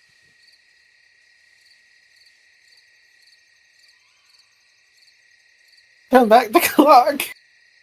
If I could turn back time. If I could turn back time. She lies and then immediately spins her top. Oh! Not only that, it says you have to use the new rule. It's not even a fortune effect. True. This is a PvP roll. You can do whatever you want with this, but you describe how this goes. Narafi She, like- notices her stretch marks. Jane's a little bit further into her cups than she realized, and has been opening them up to other people recently. So she's forgetting to Oh shit! I keep wasn't her shit supposed close to. to the vest. And then when Branch asked that question, she suddenly was like, "What the fuck am I doing?" And that all shows on her face very much before she says what she said. You haven't had the chance.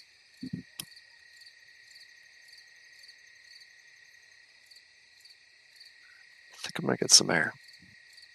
No. Go ahead. She kind of picks her top up off the table and puts it back in the little strap that she keeps it on, and abruptly and with no social grace whatsoever, steps out. Yeah.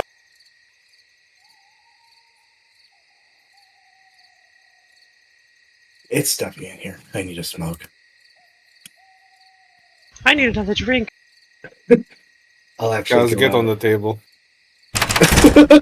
Holy it's shit, that so was loud. loud. Jesus Christ. Sorry, there was I think that got reset. Yeah, it must have gotten reset when the Foundry update happened because that was so loud for me too. What is it? Interface? It used to be on interface. interface. Maybe now it's on environment. No, interface was up again. Yeah, I had to put it down to 20%. Why is that That so still loud? feels so loud, even at 5%. Yeah, hang on. Do it one more time. I got it at 0%. No, that can't be right. Hang on. What's it under now? Oh my lord! Is it environment now? Okay, it's environment. It's under Okay. environment. The fuck? Christ, sorry. Okay, There we go. Okay. I put it down to 10%. Oh, much better. Sorry, stream. Sorry, guys. I Yeah, hope you guys are awake. a little after Jane heads out, Branch is like, I gotta go get a smoke, and I'll probably try and find where she went. She didn't go far. She walked outside and is kind of just wandering through these graveyards. He said these trees have little stories of the people written on them. They do. And most of them are very, very simple. It's somebody who was born here, logged their whole life, and then died here. So most of them are kind of fun little anecdotes, like they played harmonica on Wednesdays, or they never missed a day at church. Just simple people, simple lives. Right. I think she just is spending a little bit of time reading some of those, just kind of idly. Good celebration of the dead, huh? There's trees. It's an interesting tradition, I guess. Just like seeing people's stories. There's a lot of them.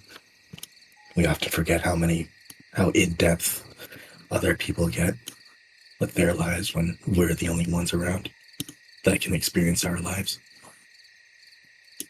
You forget that there are other people whose actions that you do can hurt.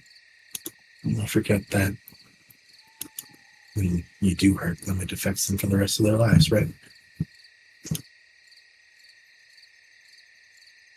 She nods. And then sometimes, on really rare occasions, there's the person that goes for the extra mile for you instead. And that can be the worst. Because then you feel like no matter what you do, you can't hurt this person. Can't make this person feel bad about themselves because of the way they treated you before. And it's really hard not to hurt people.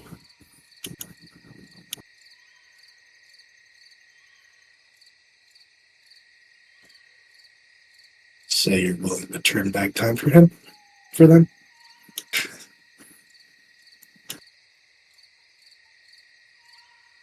Like I said, there's things I gotta set right. Yeah, I get it. You saw the mission, you saw the execution, right? I don't have to explain it any more than I want to. I just want to say that I didn't have someone there ready to turn back time to fucking save me from being on that block. For all I know, I genuinely was going to die there, and no one was going to do anything about it.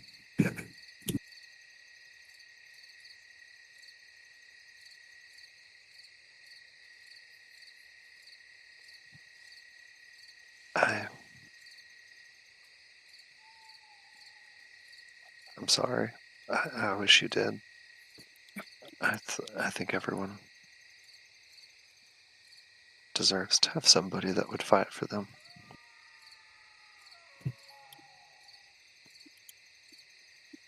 But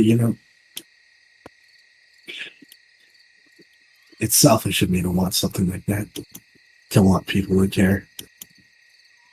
The fact that I'm alive, it feels like I'm the fucking asshole because my family didn't risk everything they had just to help me when I got them into so much trouble before.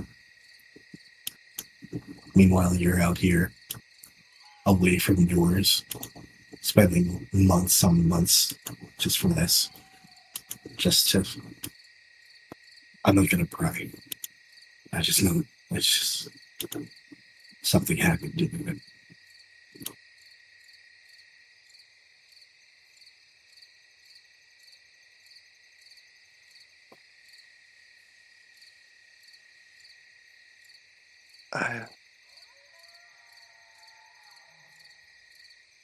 If there was an easier way for me to do what I'm doing, believe me, I would. But this is it for me. The life I left behind is no life at all for me. It's this or nothing.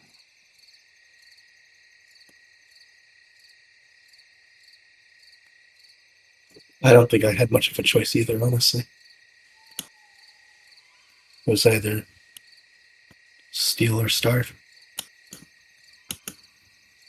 And then it was either serve or starve. Or I guess more likely, they'd finish the job. And now that I'm finally free, hard to break old habits. But you sounded like you had a little bit of a choice.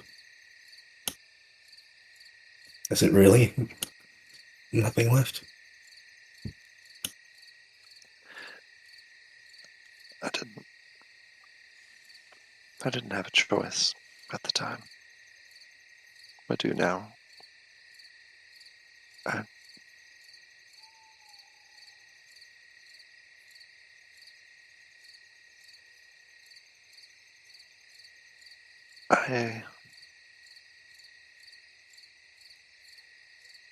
I just know that I can't go back to where I was. And the further I go down this path away from where I was, the more impossible it seems to ever go back. This will work.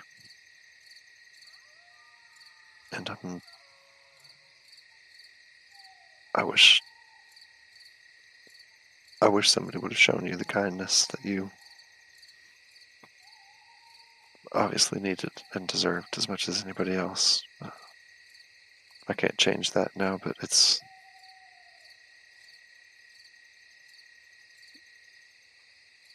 amazing how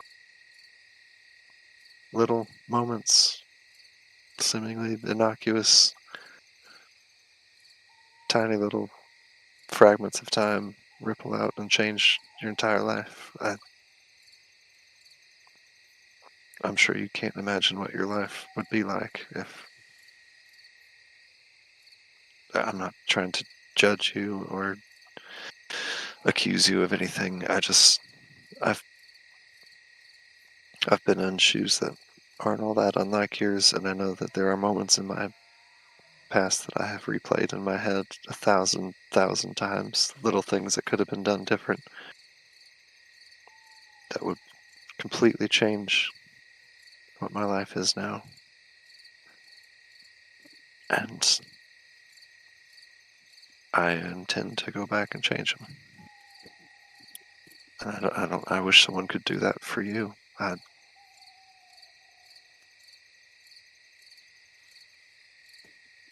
I'm the same way, I guess. But if I'm being honest, I don't know what would be different. Say I go back and I choose not to steal from that fucking caravan. Then what? Mom probably would have died of her sickness, and we would have half as much income coming in. And who knows what would happen there after that? I don't know what the consequences of my actions are going to be if I go back and undo them. I don't know if I'm going to be a better person or a worse one. I don't know if that'll be true for you either. But sometimes it might just be better to look at what you have now. It might be better to live in the moment. And try fucking salvage what's left. I'm not saying I don't do this anymore. I get it now. But you've got something. You've got a life. I have a life too. And I don't plan on losing it because I'm chasing something that's not there anymore.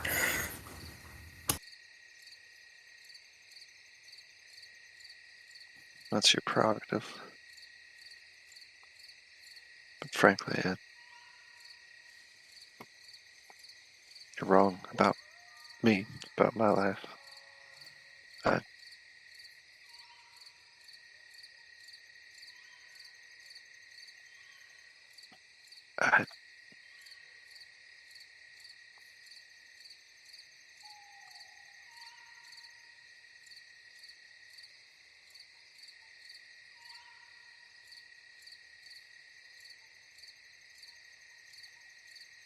I've had a little too much to drink, I think. I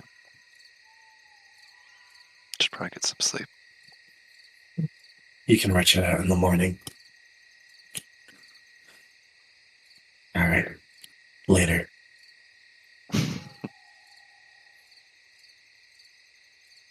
She'll linger outside just a little bit longer, but kind of thinking about what you said, but eventually comes inside too. All right. Does anybody do anything else before settling in for the night? I'm just chatting with Kaz. Gotcha.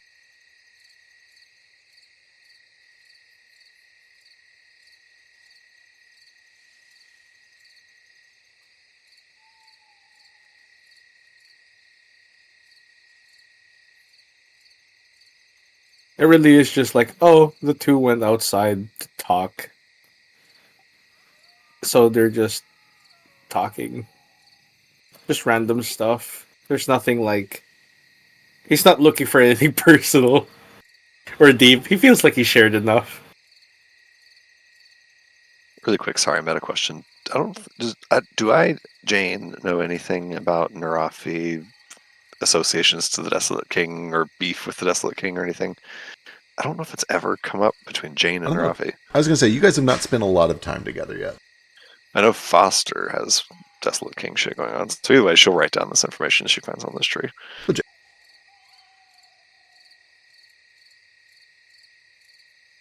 It mostly stands out to you because when you recognize it as Starkwood, like, this tree is probably worth more than everything else in the entire settlement.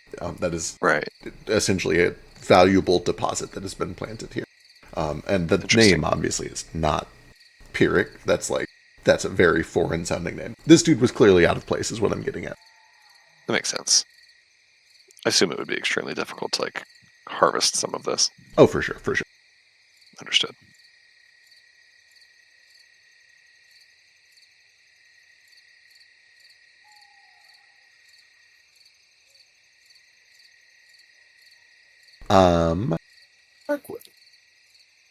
As you guys are kind of winding down, Narafi, please give me a will save. Oh no. I drank today and now God wants to reap me.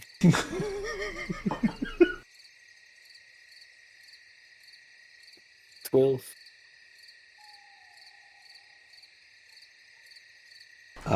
Wonderful.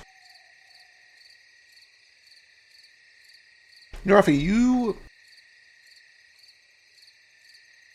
don't really sleep. At least not much, or at least not the same way that normal people do. So it's a little weird when you suddenly realize you're sleeping and you don't remember going to sleep or how you got to sleep. But you just kind of realize all of a sudden, oh, perhaps for the first time in a long time, I'm asleep. I'm having a dream. And it's... I'm under attack. Maybe. An enemy stand has caused me to sleep. As you kind of realize, like, oh, I'm in a weird state, you look down and you see that you are engulfed in flames. Kind of a brilliant green color. You can see your flesh peeling back as it cracks and it sputters, but you don't feel any pain.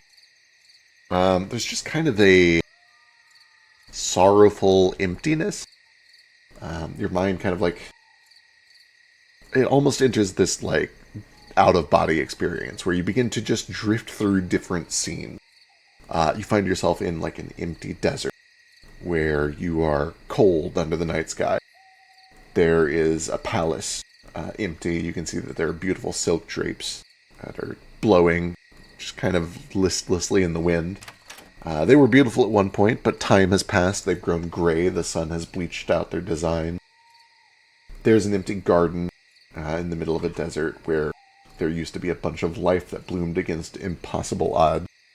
And now it's just dirt, cracked and dry and splitting, kind of like your burning flesh.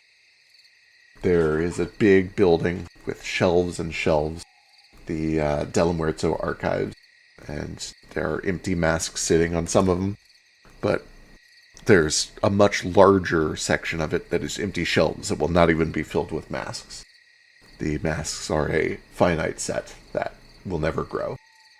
There's an empty pirate ship that will never be captained. There's an empty throne that will never have a king on it. An empty stage that will not hear any more laughter. And eventually, you find yourself back out in the desert. And across from you are two people.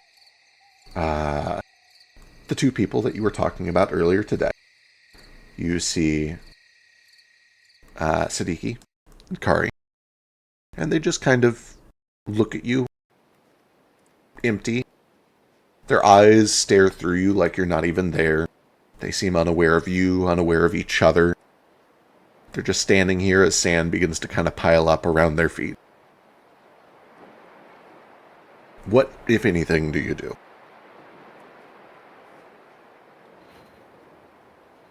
My first instinct is to remain calm and assess the situation. That makes so much sense for Narafi. Yup. Like, is that like, hey, losing my cool gets people killed.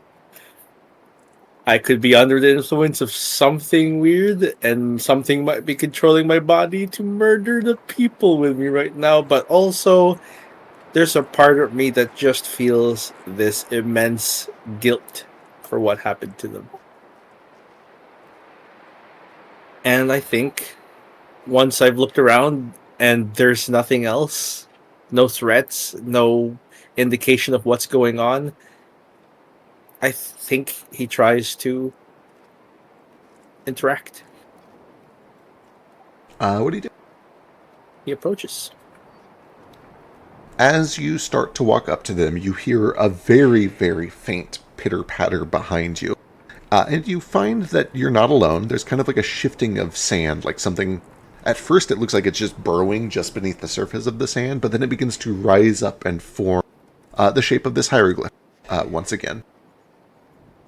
Just a few inches tall, even smaller than it's shown on the map here. It's not to scale or it would be impossible to see. but it slides across the surface of the sand and over towards this boulder.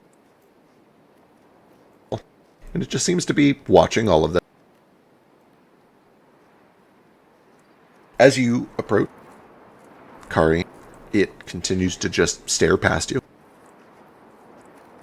I'm Totally freeze, unflinching and moving. because now this thing I've been seeing, and I'm not completely certain is real. It's also in my dreams now. Do Sadiq or Kari react?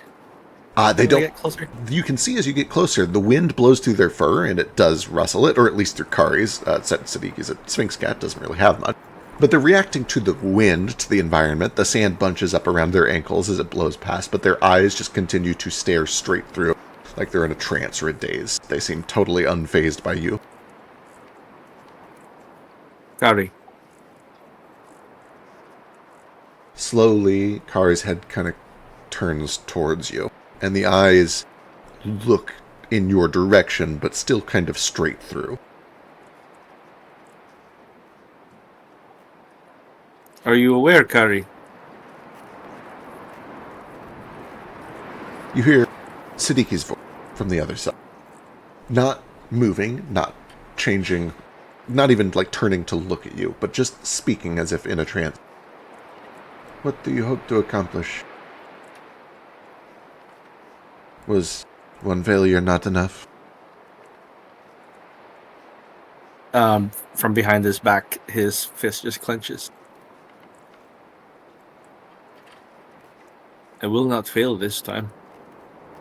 No. No, you will not. We will return you, and those who follow you to the shadows, child of anguish, lest your plague of death spread once more.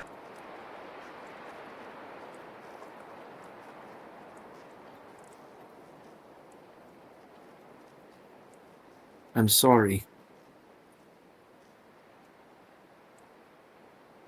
Find my grave and ask me if being sorry matters. And I need one more will save, please.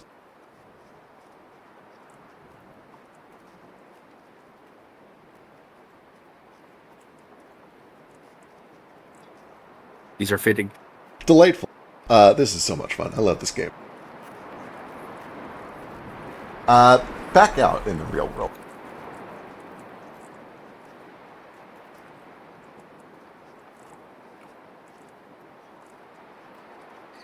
Kaz, you hear Branch. Actually, Branch probably just got in as this is happening, and Jane is going to linger outside for a little bit longer, but she's not far behind. Kaz, you were having a conversation with Narafi. Just simple small talk, chit-chat.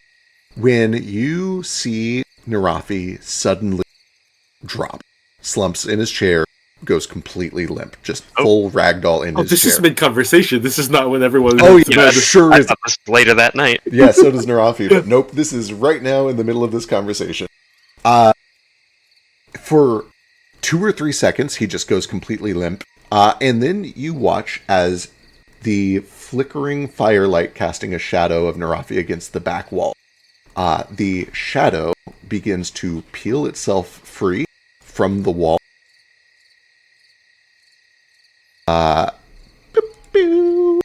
Fully detaches from Narafi, turns and shrieks.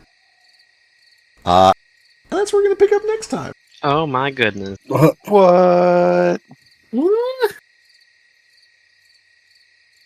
First of all, how dare you? Yeah, for real. Cliffhanger. Cliffhanger. I We like still that. didn't get to fight anything. I know, you will next time, I promise. We're literally starting with initiative. You guys Is it going to be us next week then, or the other? No, it'll be... Because I don't believe we have Branch next week. I'll have to double check that. That's right. Let's But just do it now. if everybody can stay up for an hour, we can do it now. But I think people... That's up to you guys. I've got an hour if you guys have an hour. I'm I good. have an hour, I guess. I think I can do a bit, yeah.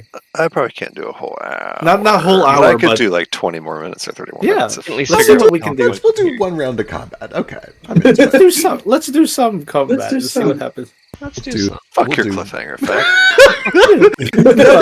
let's It's just been forever. looking over the historical facts. Nothing bad has ever happened when we said let's just do one round of combat with Kaz and Jane. Right. Historically bad for me. Yeah. Nothing bad has ever happened in this exact scenario. I'm we already were I'm gonna about blow this to- time though. It'll be fine. We were about to end a session in a session with Branch and Then we went 2 hours over.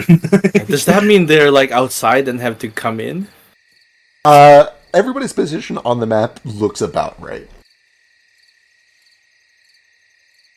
Ooh. I'm gonna wait to see the other rolls before I decide if I do my chrono skimmer shit. Would it Do I not have to knowing- roll initiative? Would that be affected by the fact that she doesn't know what's going on? There's a loud shriek. So, no, it's fine. There's a loud shriek. We'll just go with. Ooh. Does that mean my shadow goes early too? What a great question.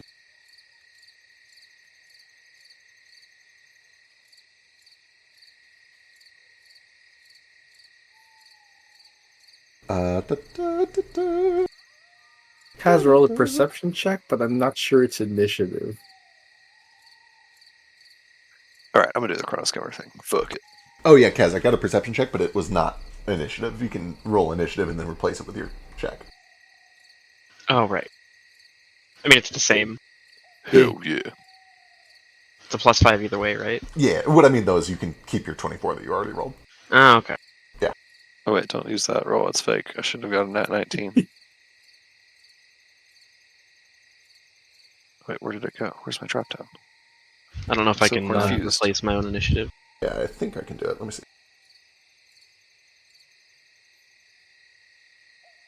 Update participant. There we go, 24. Nice. And if I get a tie, I go first because of chrono skimmer. Wow.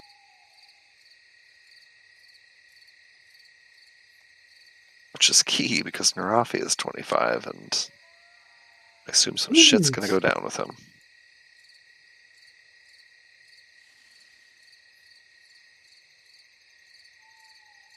He was right. Something was controlling his body. He's totally right, yep.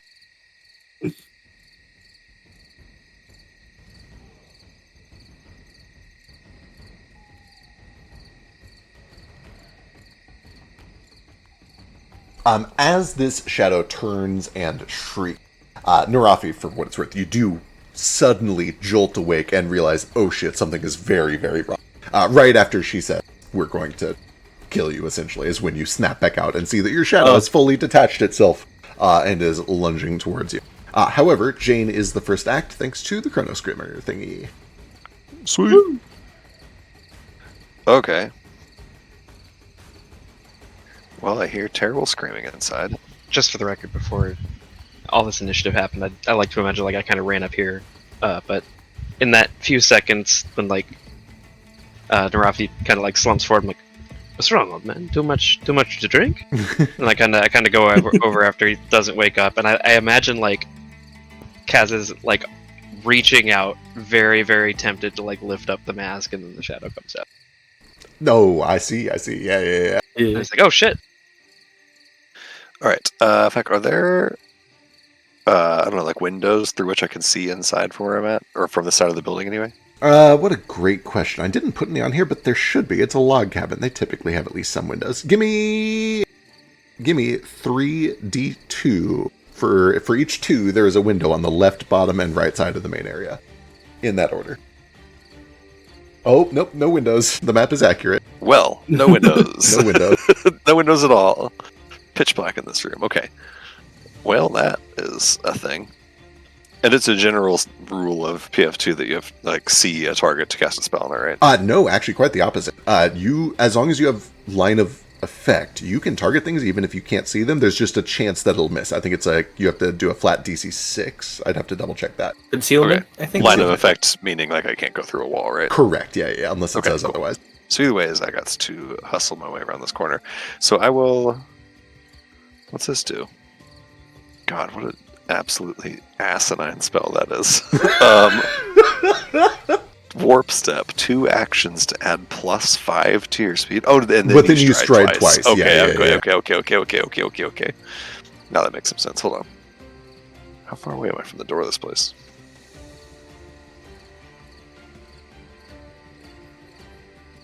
"50 feet.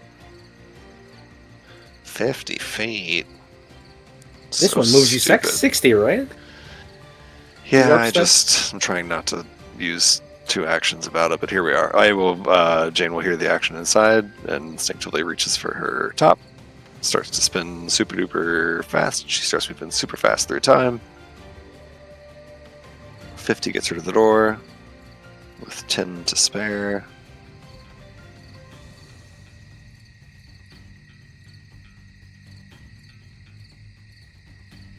Okie dokie. That's 2 actions. I see a terrible shadow, beastie. What's the state of Narafi right now? Clearly waking up from some sort of a trance. He's prone. I just mean like he doesn't look like he's hostile towards us at the moment, at first glance anyway. Not at first glance, no. Okay. Cool. Where's my thing? Hold on now. Hold on, Meow. I gotta read this thing. Okay, well I can do this as a single action. I'll whip out the thing that fucking Finn and Darvin got for me. And cast Force Barrage using a single action. An alarm starts going on. 13 dragons You materialize. violated the A dragon guard comes crashing through the wall. Stop! You violated the law. law. Pay the fine. Sorry to interrupt. Shadow takes 4 points of force damage. Point. Force damage does full damage to this thing. Son of a bitch. Delightful.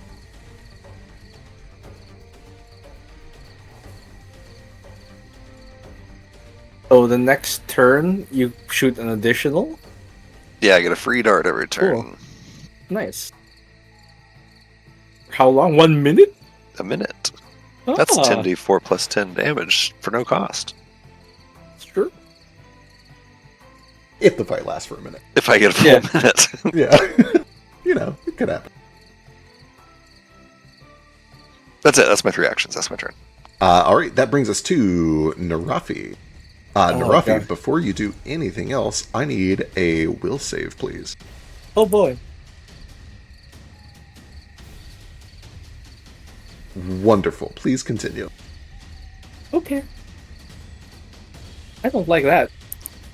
1 action, he's going to stand from prone. And then he's going to Esoteric Lore, another action.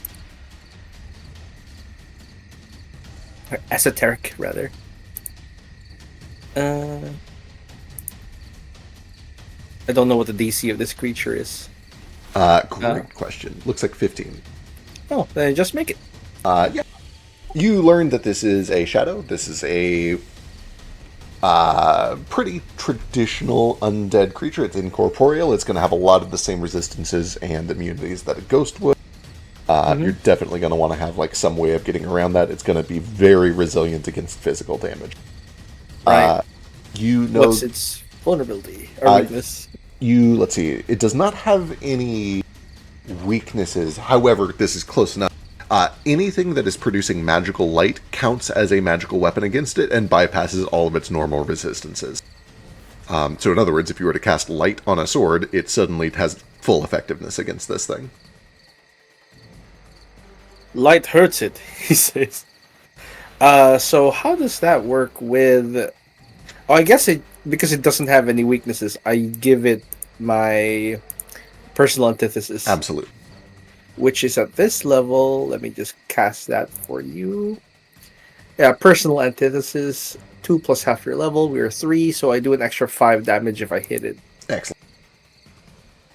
I don't have a light spell. I think. Just checking real quick.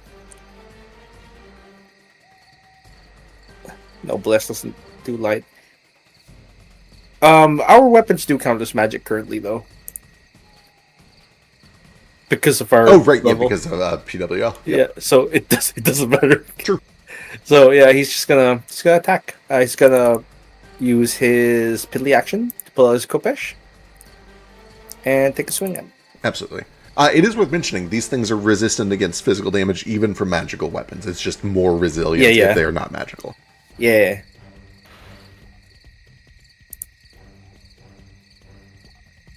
Ooh, yeah, that's a hit. So it's this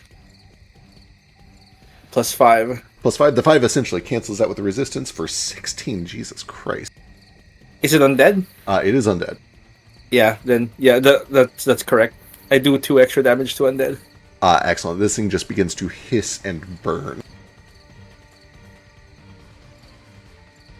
That's my turn. All right, that brings us to Cat. Okay.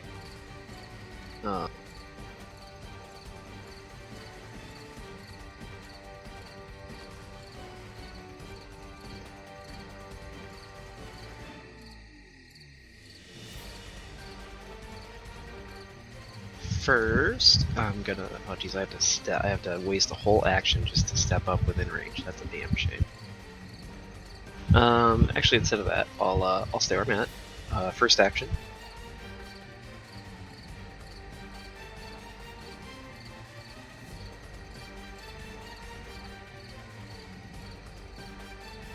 I'm gonna feint it with my cloak. Excellent. See, that is against its something.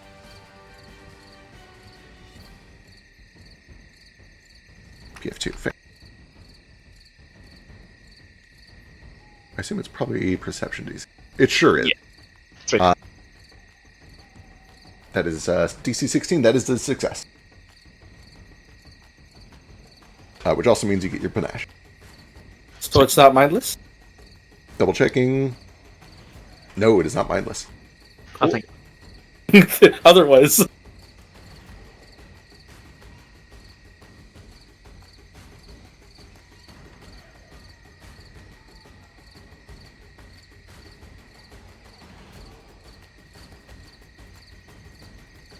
What? Panache, please. Do you have the shortcut too, or? Hopefully do, that it's didn't not- break with the Foundry update. Let me try that. Should be able to just drag that onto myself, right? Let me see. Panache. Effect panache. Oh, yeah, it might have broken with the Foundry update. Gross. How do I give myself panache? I'm checking. I'm looking. Hang on. Fuck. You can just Where's my remember it. panache?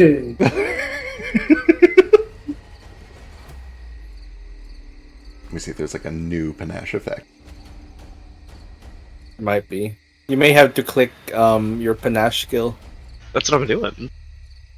There we go. Yeah, there's just a new one. I'll get it sorted out after the session here in a second. Okay. Second action. There you go. Drag that onto your hotbar somewhere. With the whip.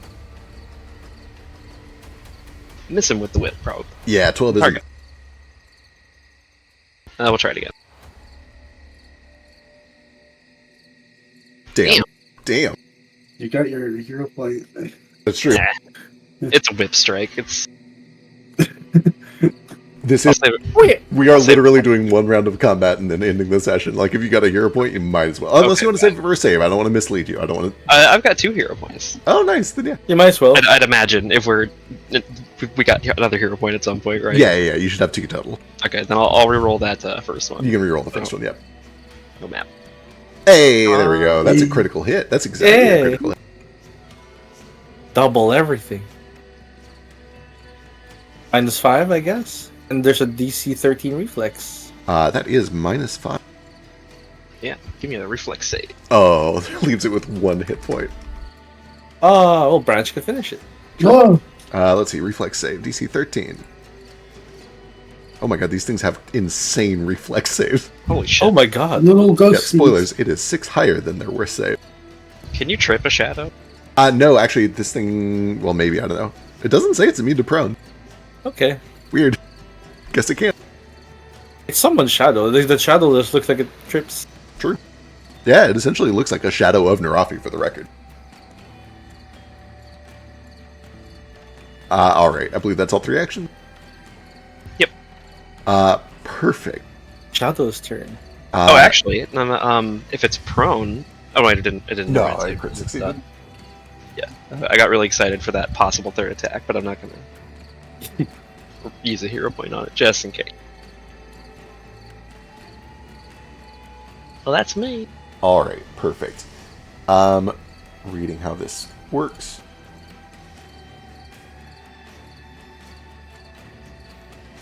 Alright. There is, for those of you who are familiar with magic, manifestations, shadowy wisps of energy that begin to flit throughout the room, not from this shadow, but from something else elsewhere, kind of in the middle of the room, basically. Although you don't see anything there, it is clear that, for those of you who are familiar with magic, something invisible is casting a spell or somewhere near the middle of the room. Spell attack roll instead of athletic. Perfect. PF2 disarm. Reading how something works, and then we'll describe what happens. Narafi, what is your reflex DC? I believe it's 15. Let me check real quick. Love to hear that. It's 17. 17? Okay.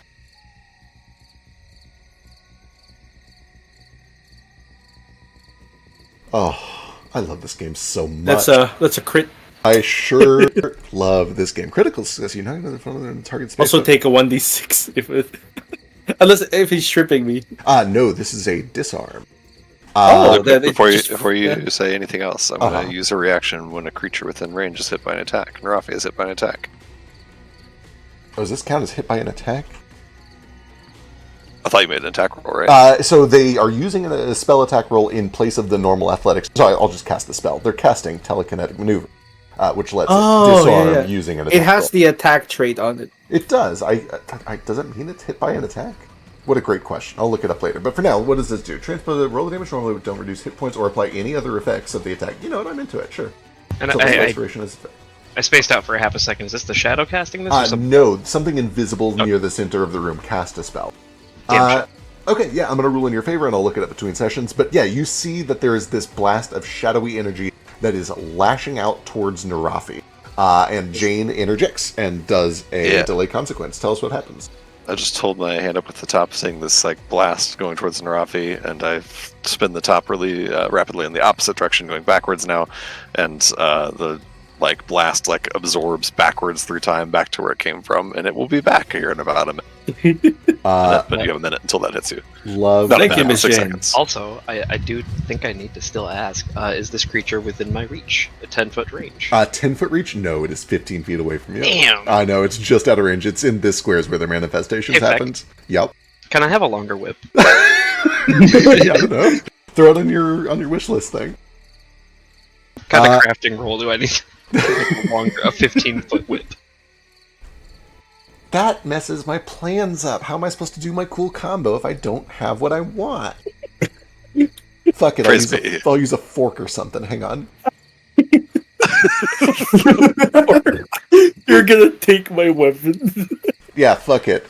Jane, when you interject and stop all of this energy, there is a rattling coming from the cupboards where all the pewter cups are hanging, all the silverware is, and suddenly, one of these knives, no, we'll make it a fork. I said what I said. A fork just zips through the air towards you. It does A. Towards little me? Towards little old you. Is an 18 hit? It says it hits. I think it hits. Love that. Love that. Love that a whole lot. 8 points of piercing damage as a fork just slams into your shoulder. I'm honestly not scared of a fork. Did 8 damage. It goes clink. Yeah, you hear a metallic clink. Alright, that brings us to the shadow with 1 hit point. What can this boy do?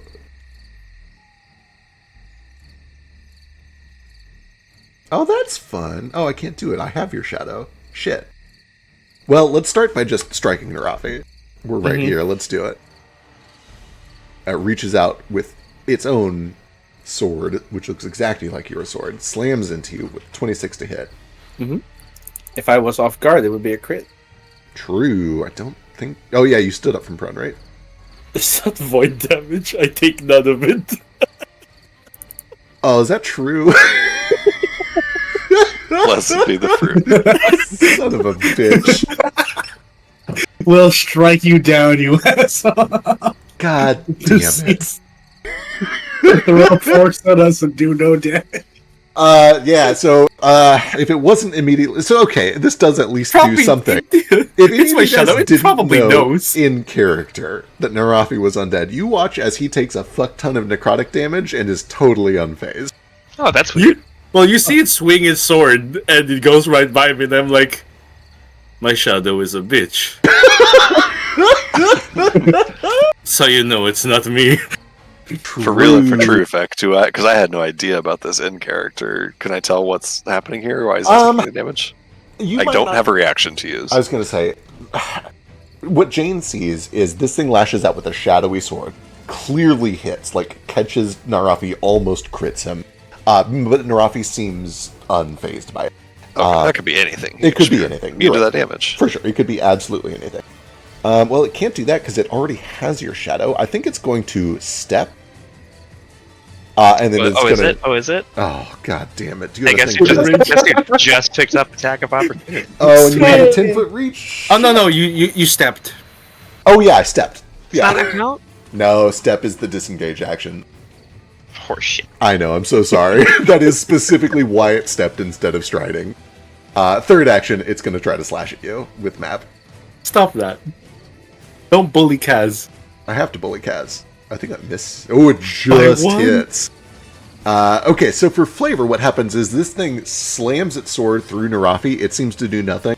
And then it does kind of like a very extra Narafi-style twirl. Slams Kaz, and this time, you watch as Kaz... Oh my god, Kaz... Why is it so strong? Where the sword sinks into Kaz's flesh, you watch as it rapidly forms necrosis. It just turns black and starts to peel and wither. For 15 points. Nope. Oh, son of a bitch. You don't let me attack you, I don't let you hit me. Yep, that's fair. That's fair. About as fair play. See, Narafi does his twirl, I do we're like dancers on a Sure. stage. I reverse twirl with my fainting cape and just step out of the way. I love that. I love that a whole And lot. Narafi's like, yeah, definitely, bitch. Why are you showing off? Way too many movements. I start criticizing the shadow. Your movements are so slow and predictable. Come on, you can't be the real Narafi. I know. Brand, from right in front of the fire, you see your own shadows kind of cast scattered across the room, dancing in the firelight. Oh no. But you realize as you look that your shadow is... There's two of it. You're casting two shadows in a way that doesn't make sense. And as you realize, your second shadow is going to lash at you. Notably, this one seems to have just kind of a generic humanoid form. It is not your shadow. It is a shadow that was hiding in your shadow. Okay. Did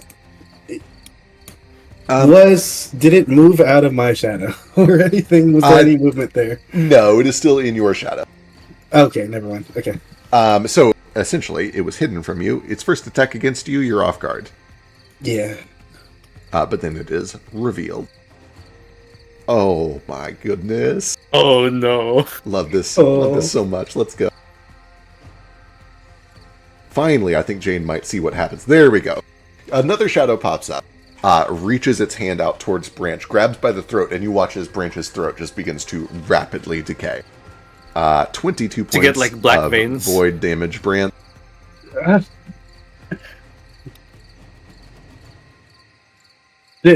I saw it attack Narafi and do nothing afterwards, too. Right? Yeah, for sure. So Gotcha. from Branch's perspective, that one attacked Narafi, did nothing. Swung towards Kaz, missed. Hit you, and holy fuck, that hurt. That should have hurt Narafi. Like, what the fuck? Why didn't that hurt Narafi? Okay. So someone Real here at least different. kind of sees it. With its second action, you see that it begins to pull and pull at your neck, and as it does, the little bit of firelight that is casting a shadow on the underside of your jaw begins to pull free, like it is ripping your shadow out from under you. You become enfeebled 1.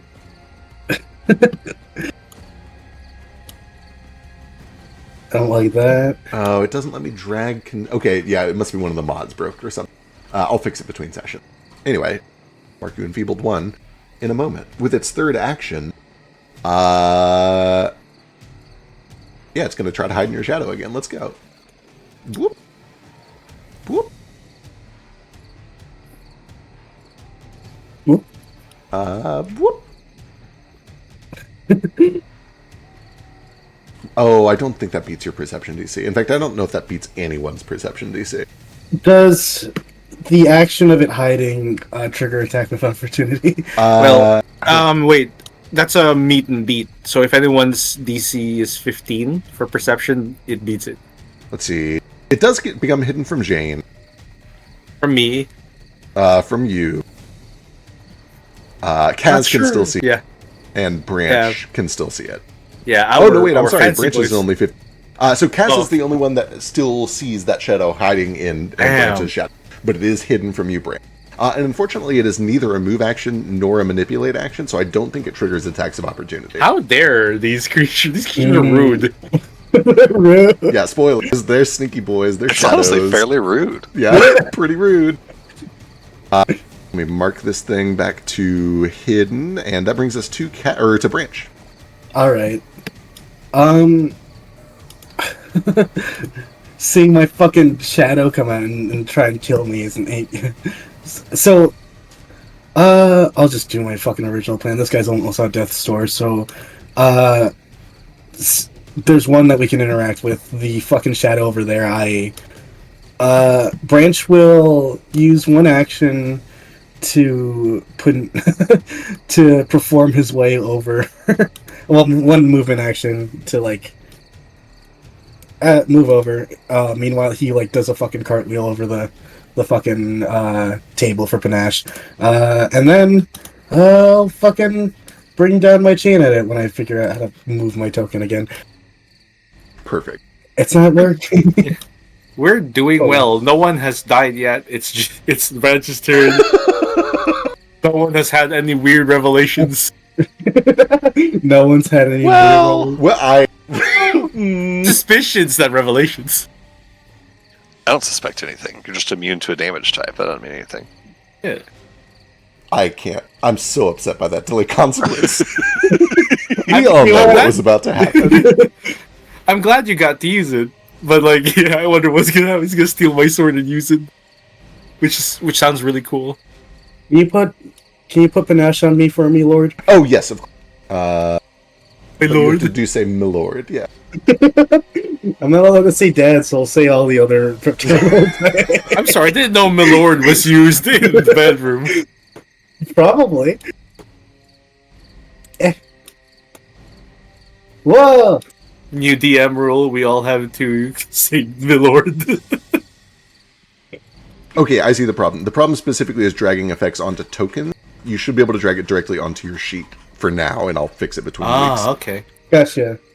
Precision damage. 25 is a hit. In fact, it's a crit. You can double that if you feel like it, but spoilers, it's got 1 hit point. Oh yeah, it's dead as fuck. This shadow 28 damage. Bursts. And when it does, it leaves behind splinters of sawdust that kind of coat the table and the chair and the floor here.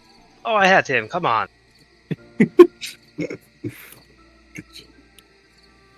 You've still got company, by the way, and I point to your feet. Is he still there? What a good question. Does it move with your shadow, or does it just immediately get exposed? Hang on. How the fuck does this work? Slink in shadows.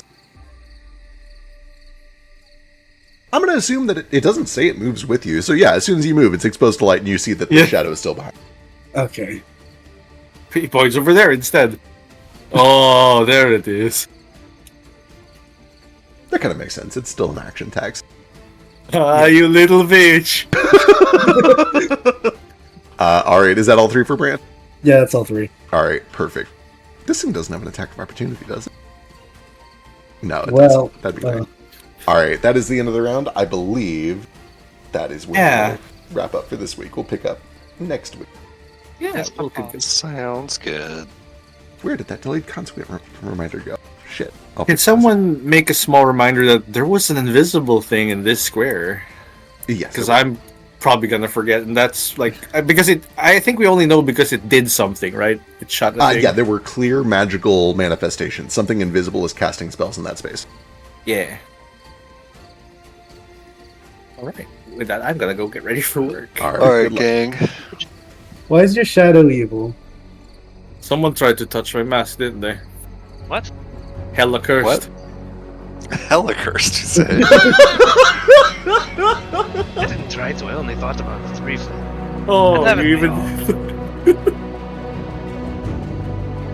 right, gang. Hasta la vista. Salute.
Eastward of Eden, where the clouds meet the dirt, we left our poor mother and seeded the earth.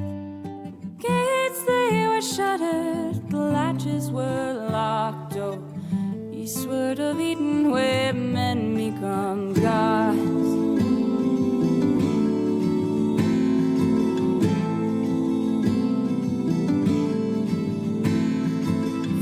Though our people, we toiled as one, the fruits of our labors dried under the sun. Our children they fed to outnumber the stars. So eastward of Eden, where day turns to dark.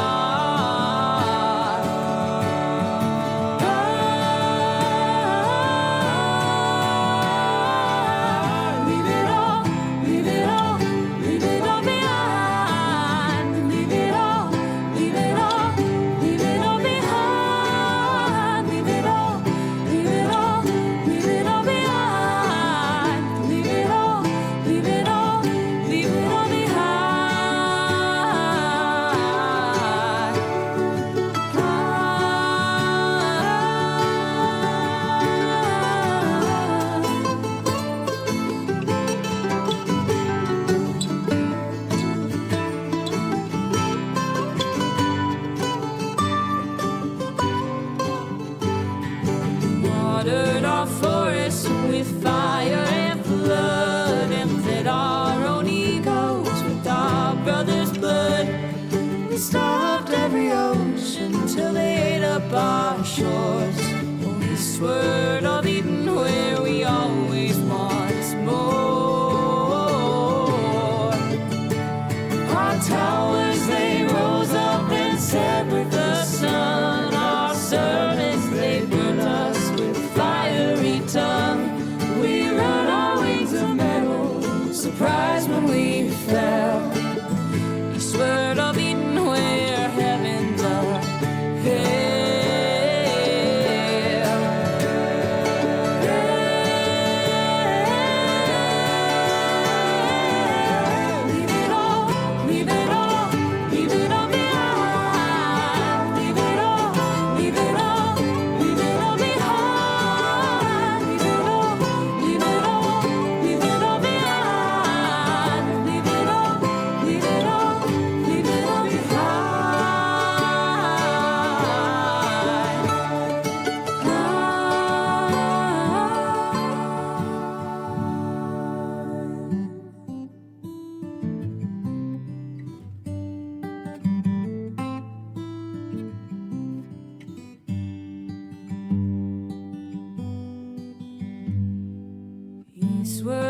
of Eden, where the dust meets the dirt. We murdered our mother and strangled the earth.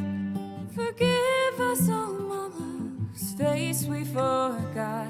Oh, eastward of Eden, where men become gods. Eastward of Eden, where men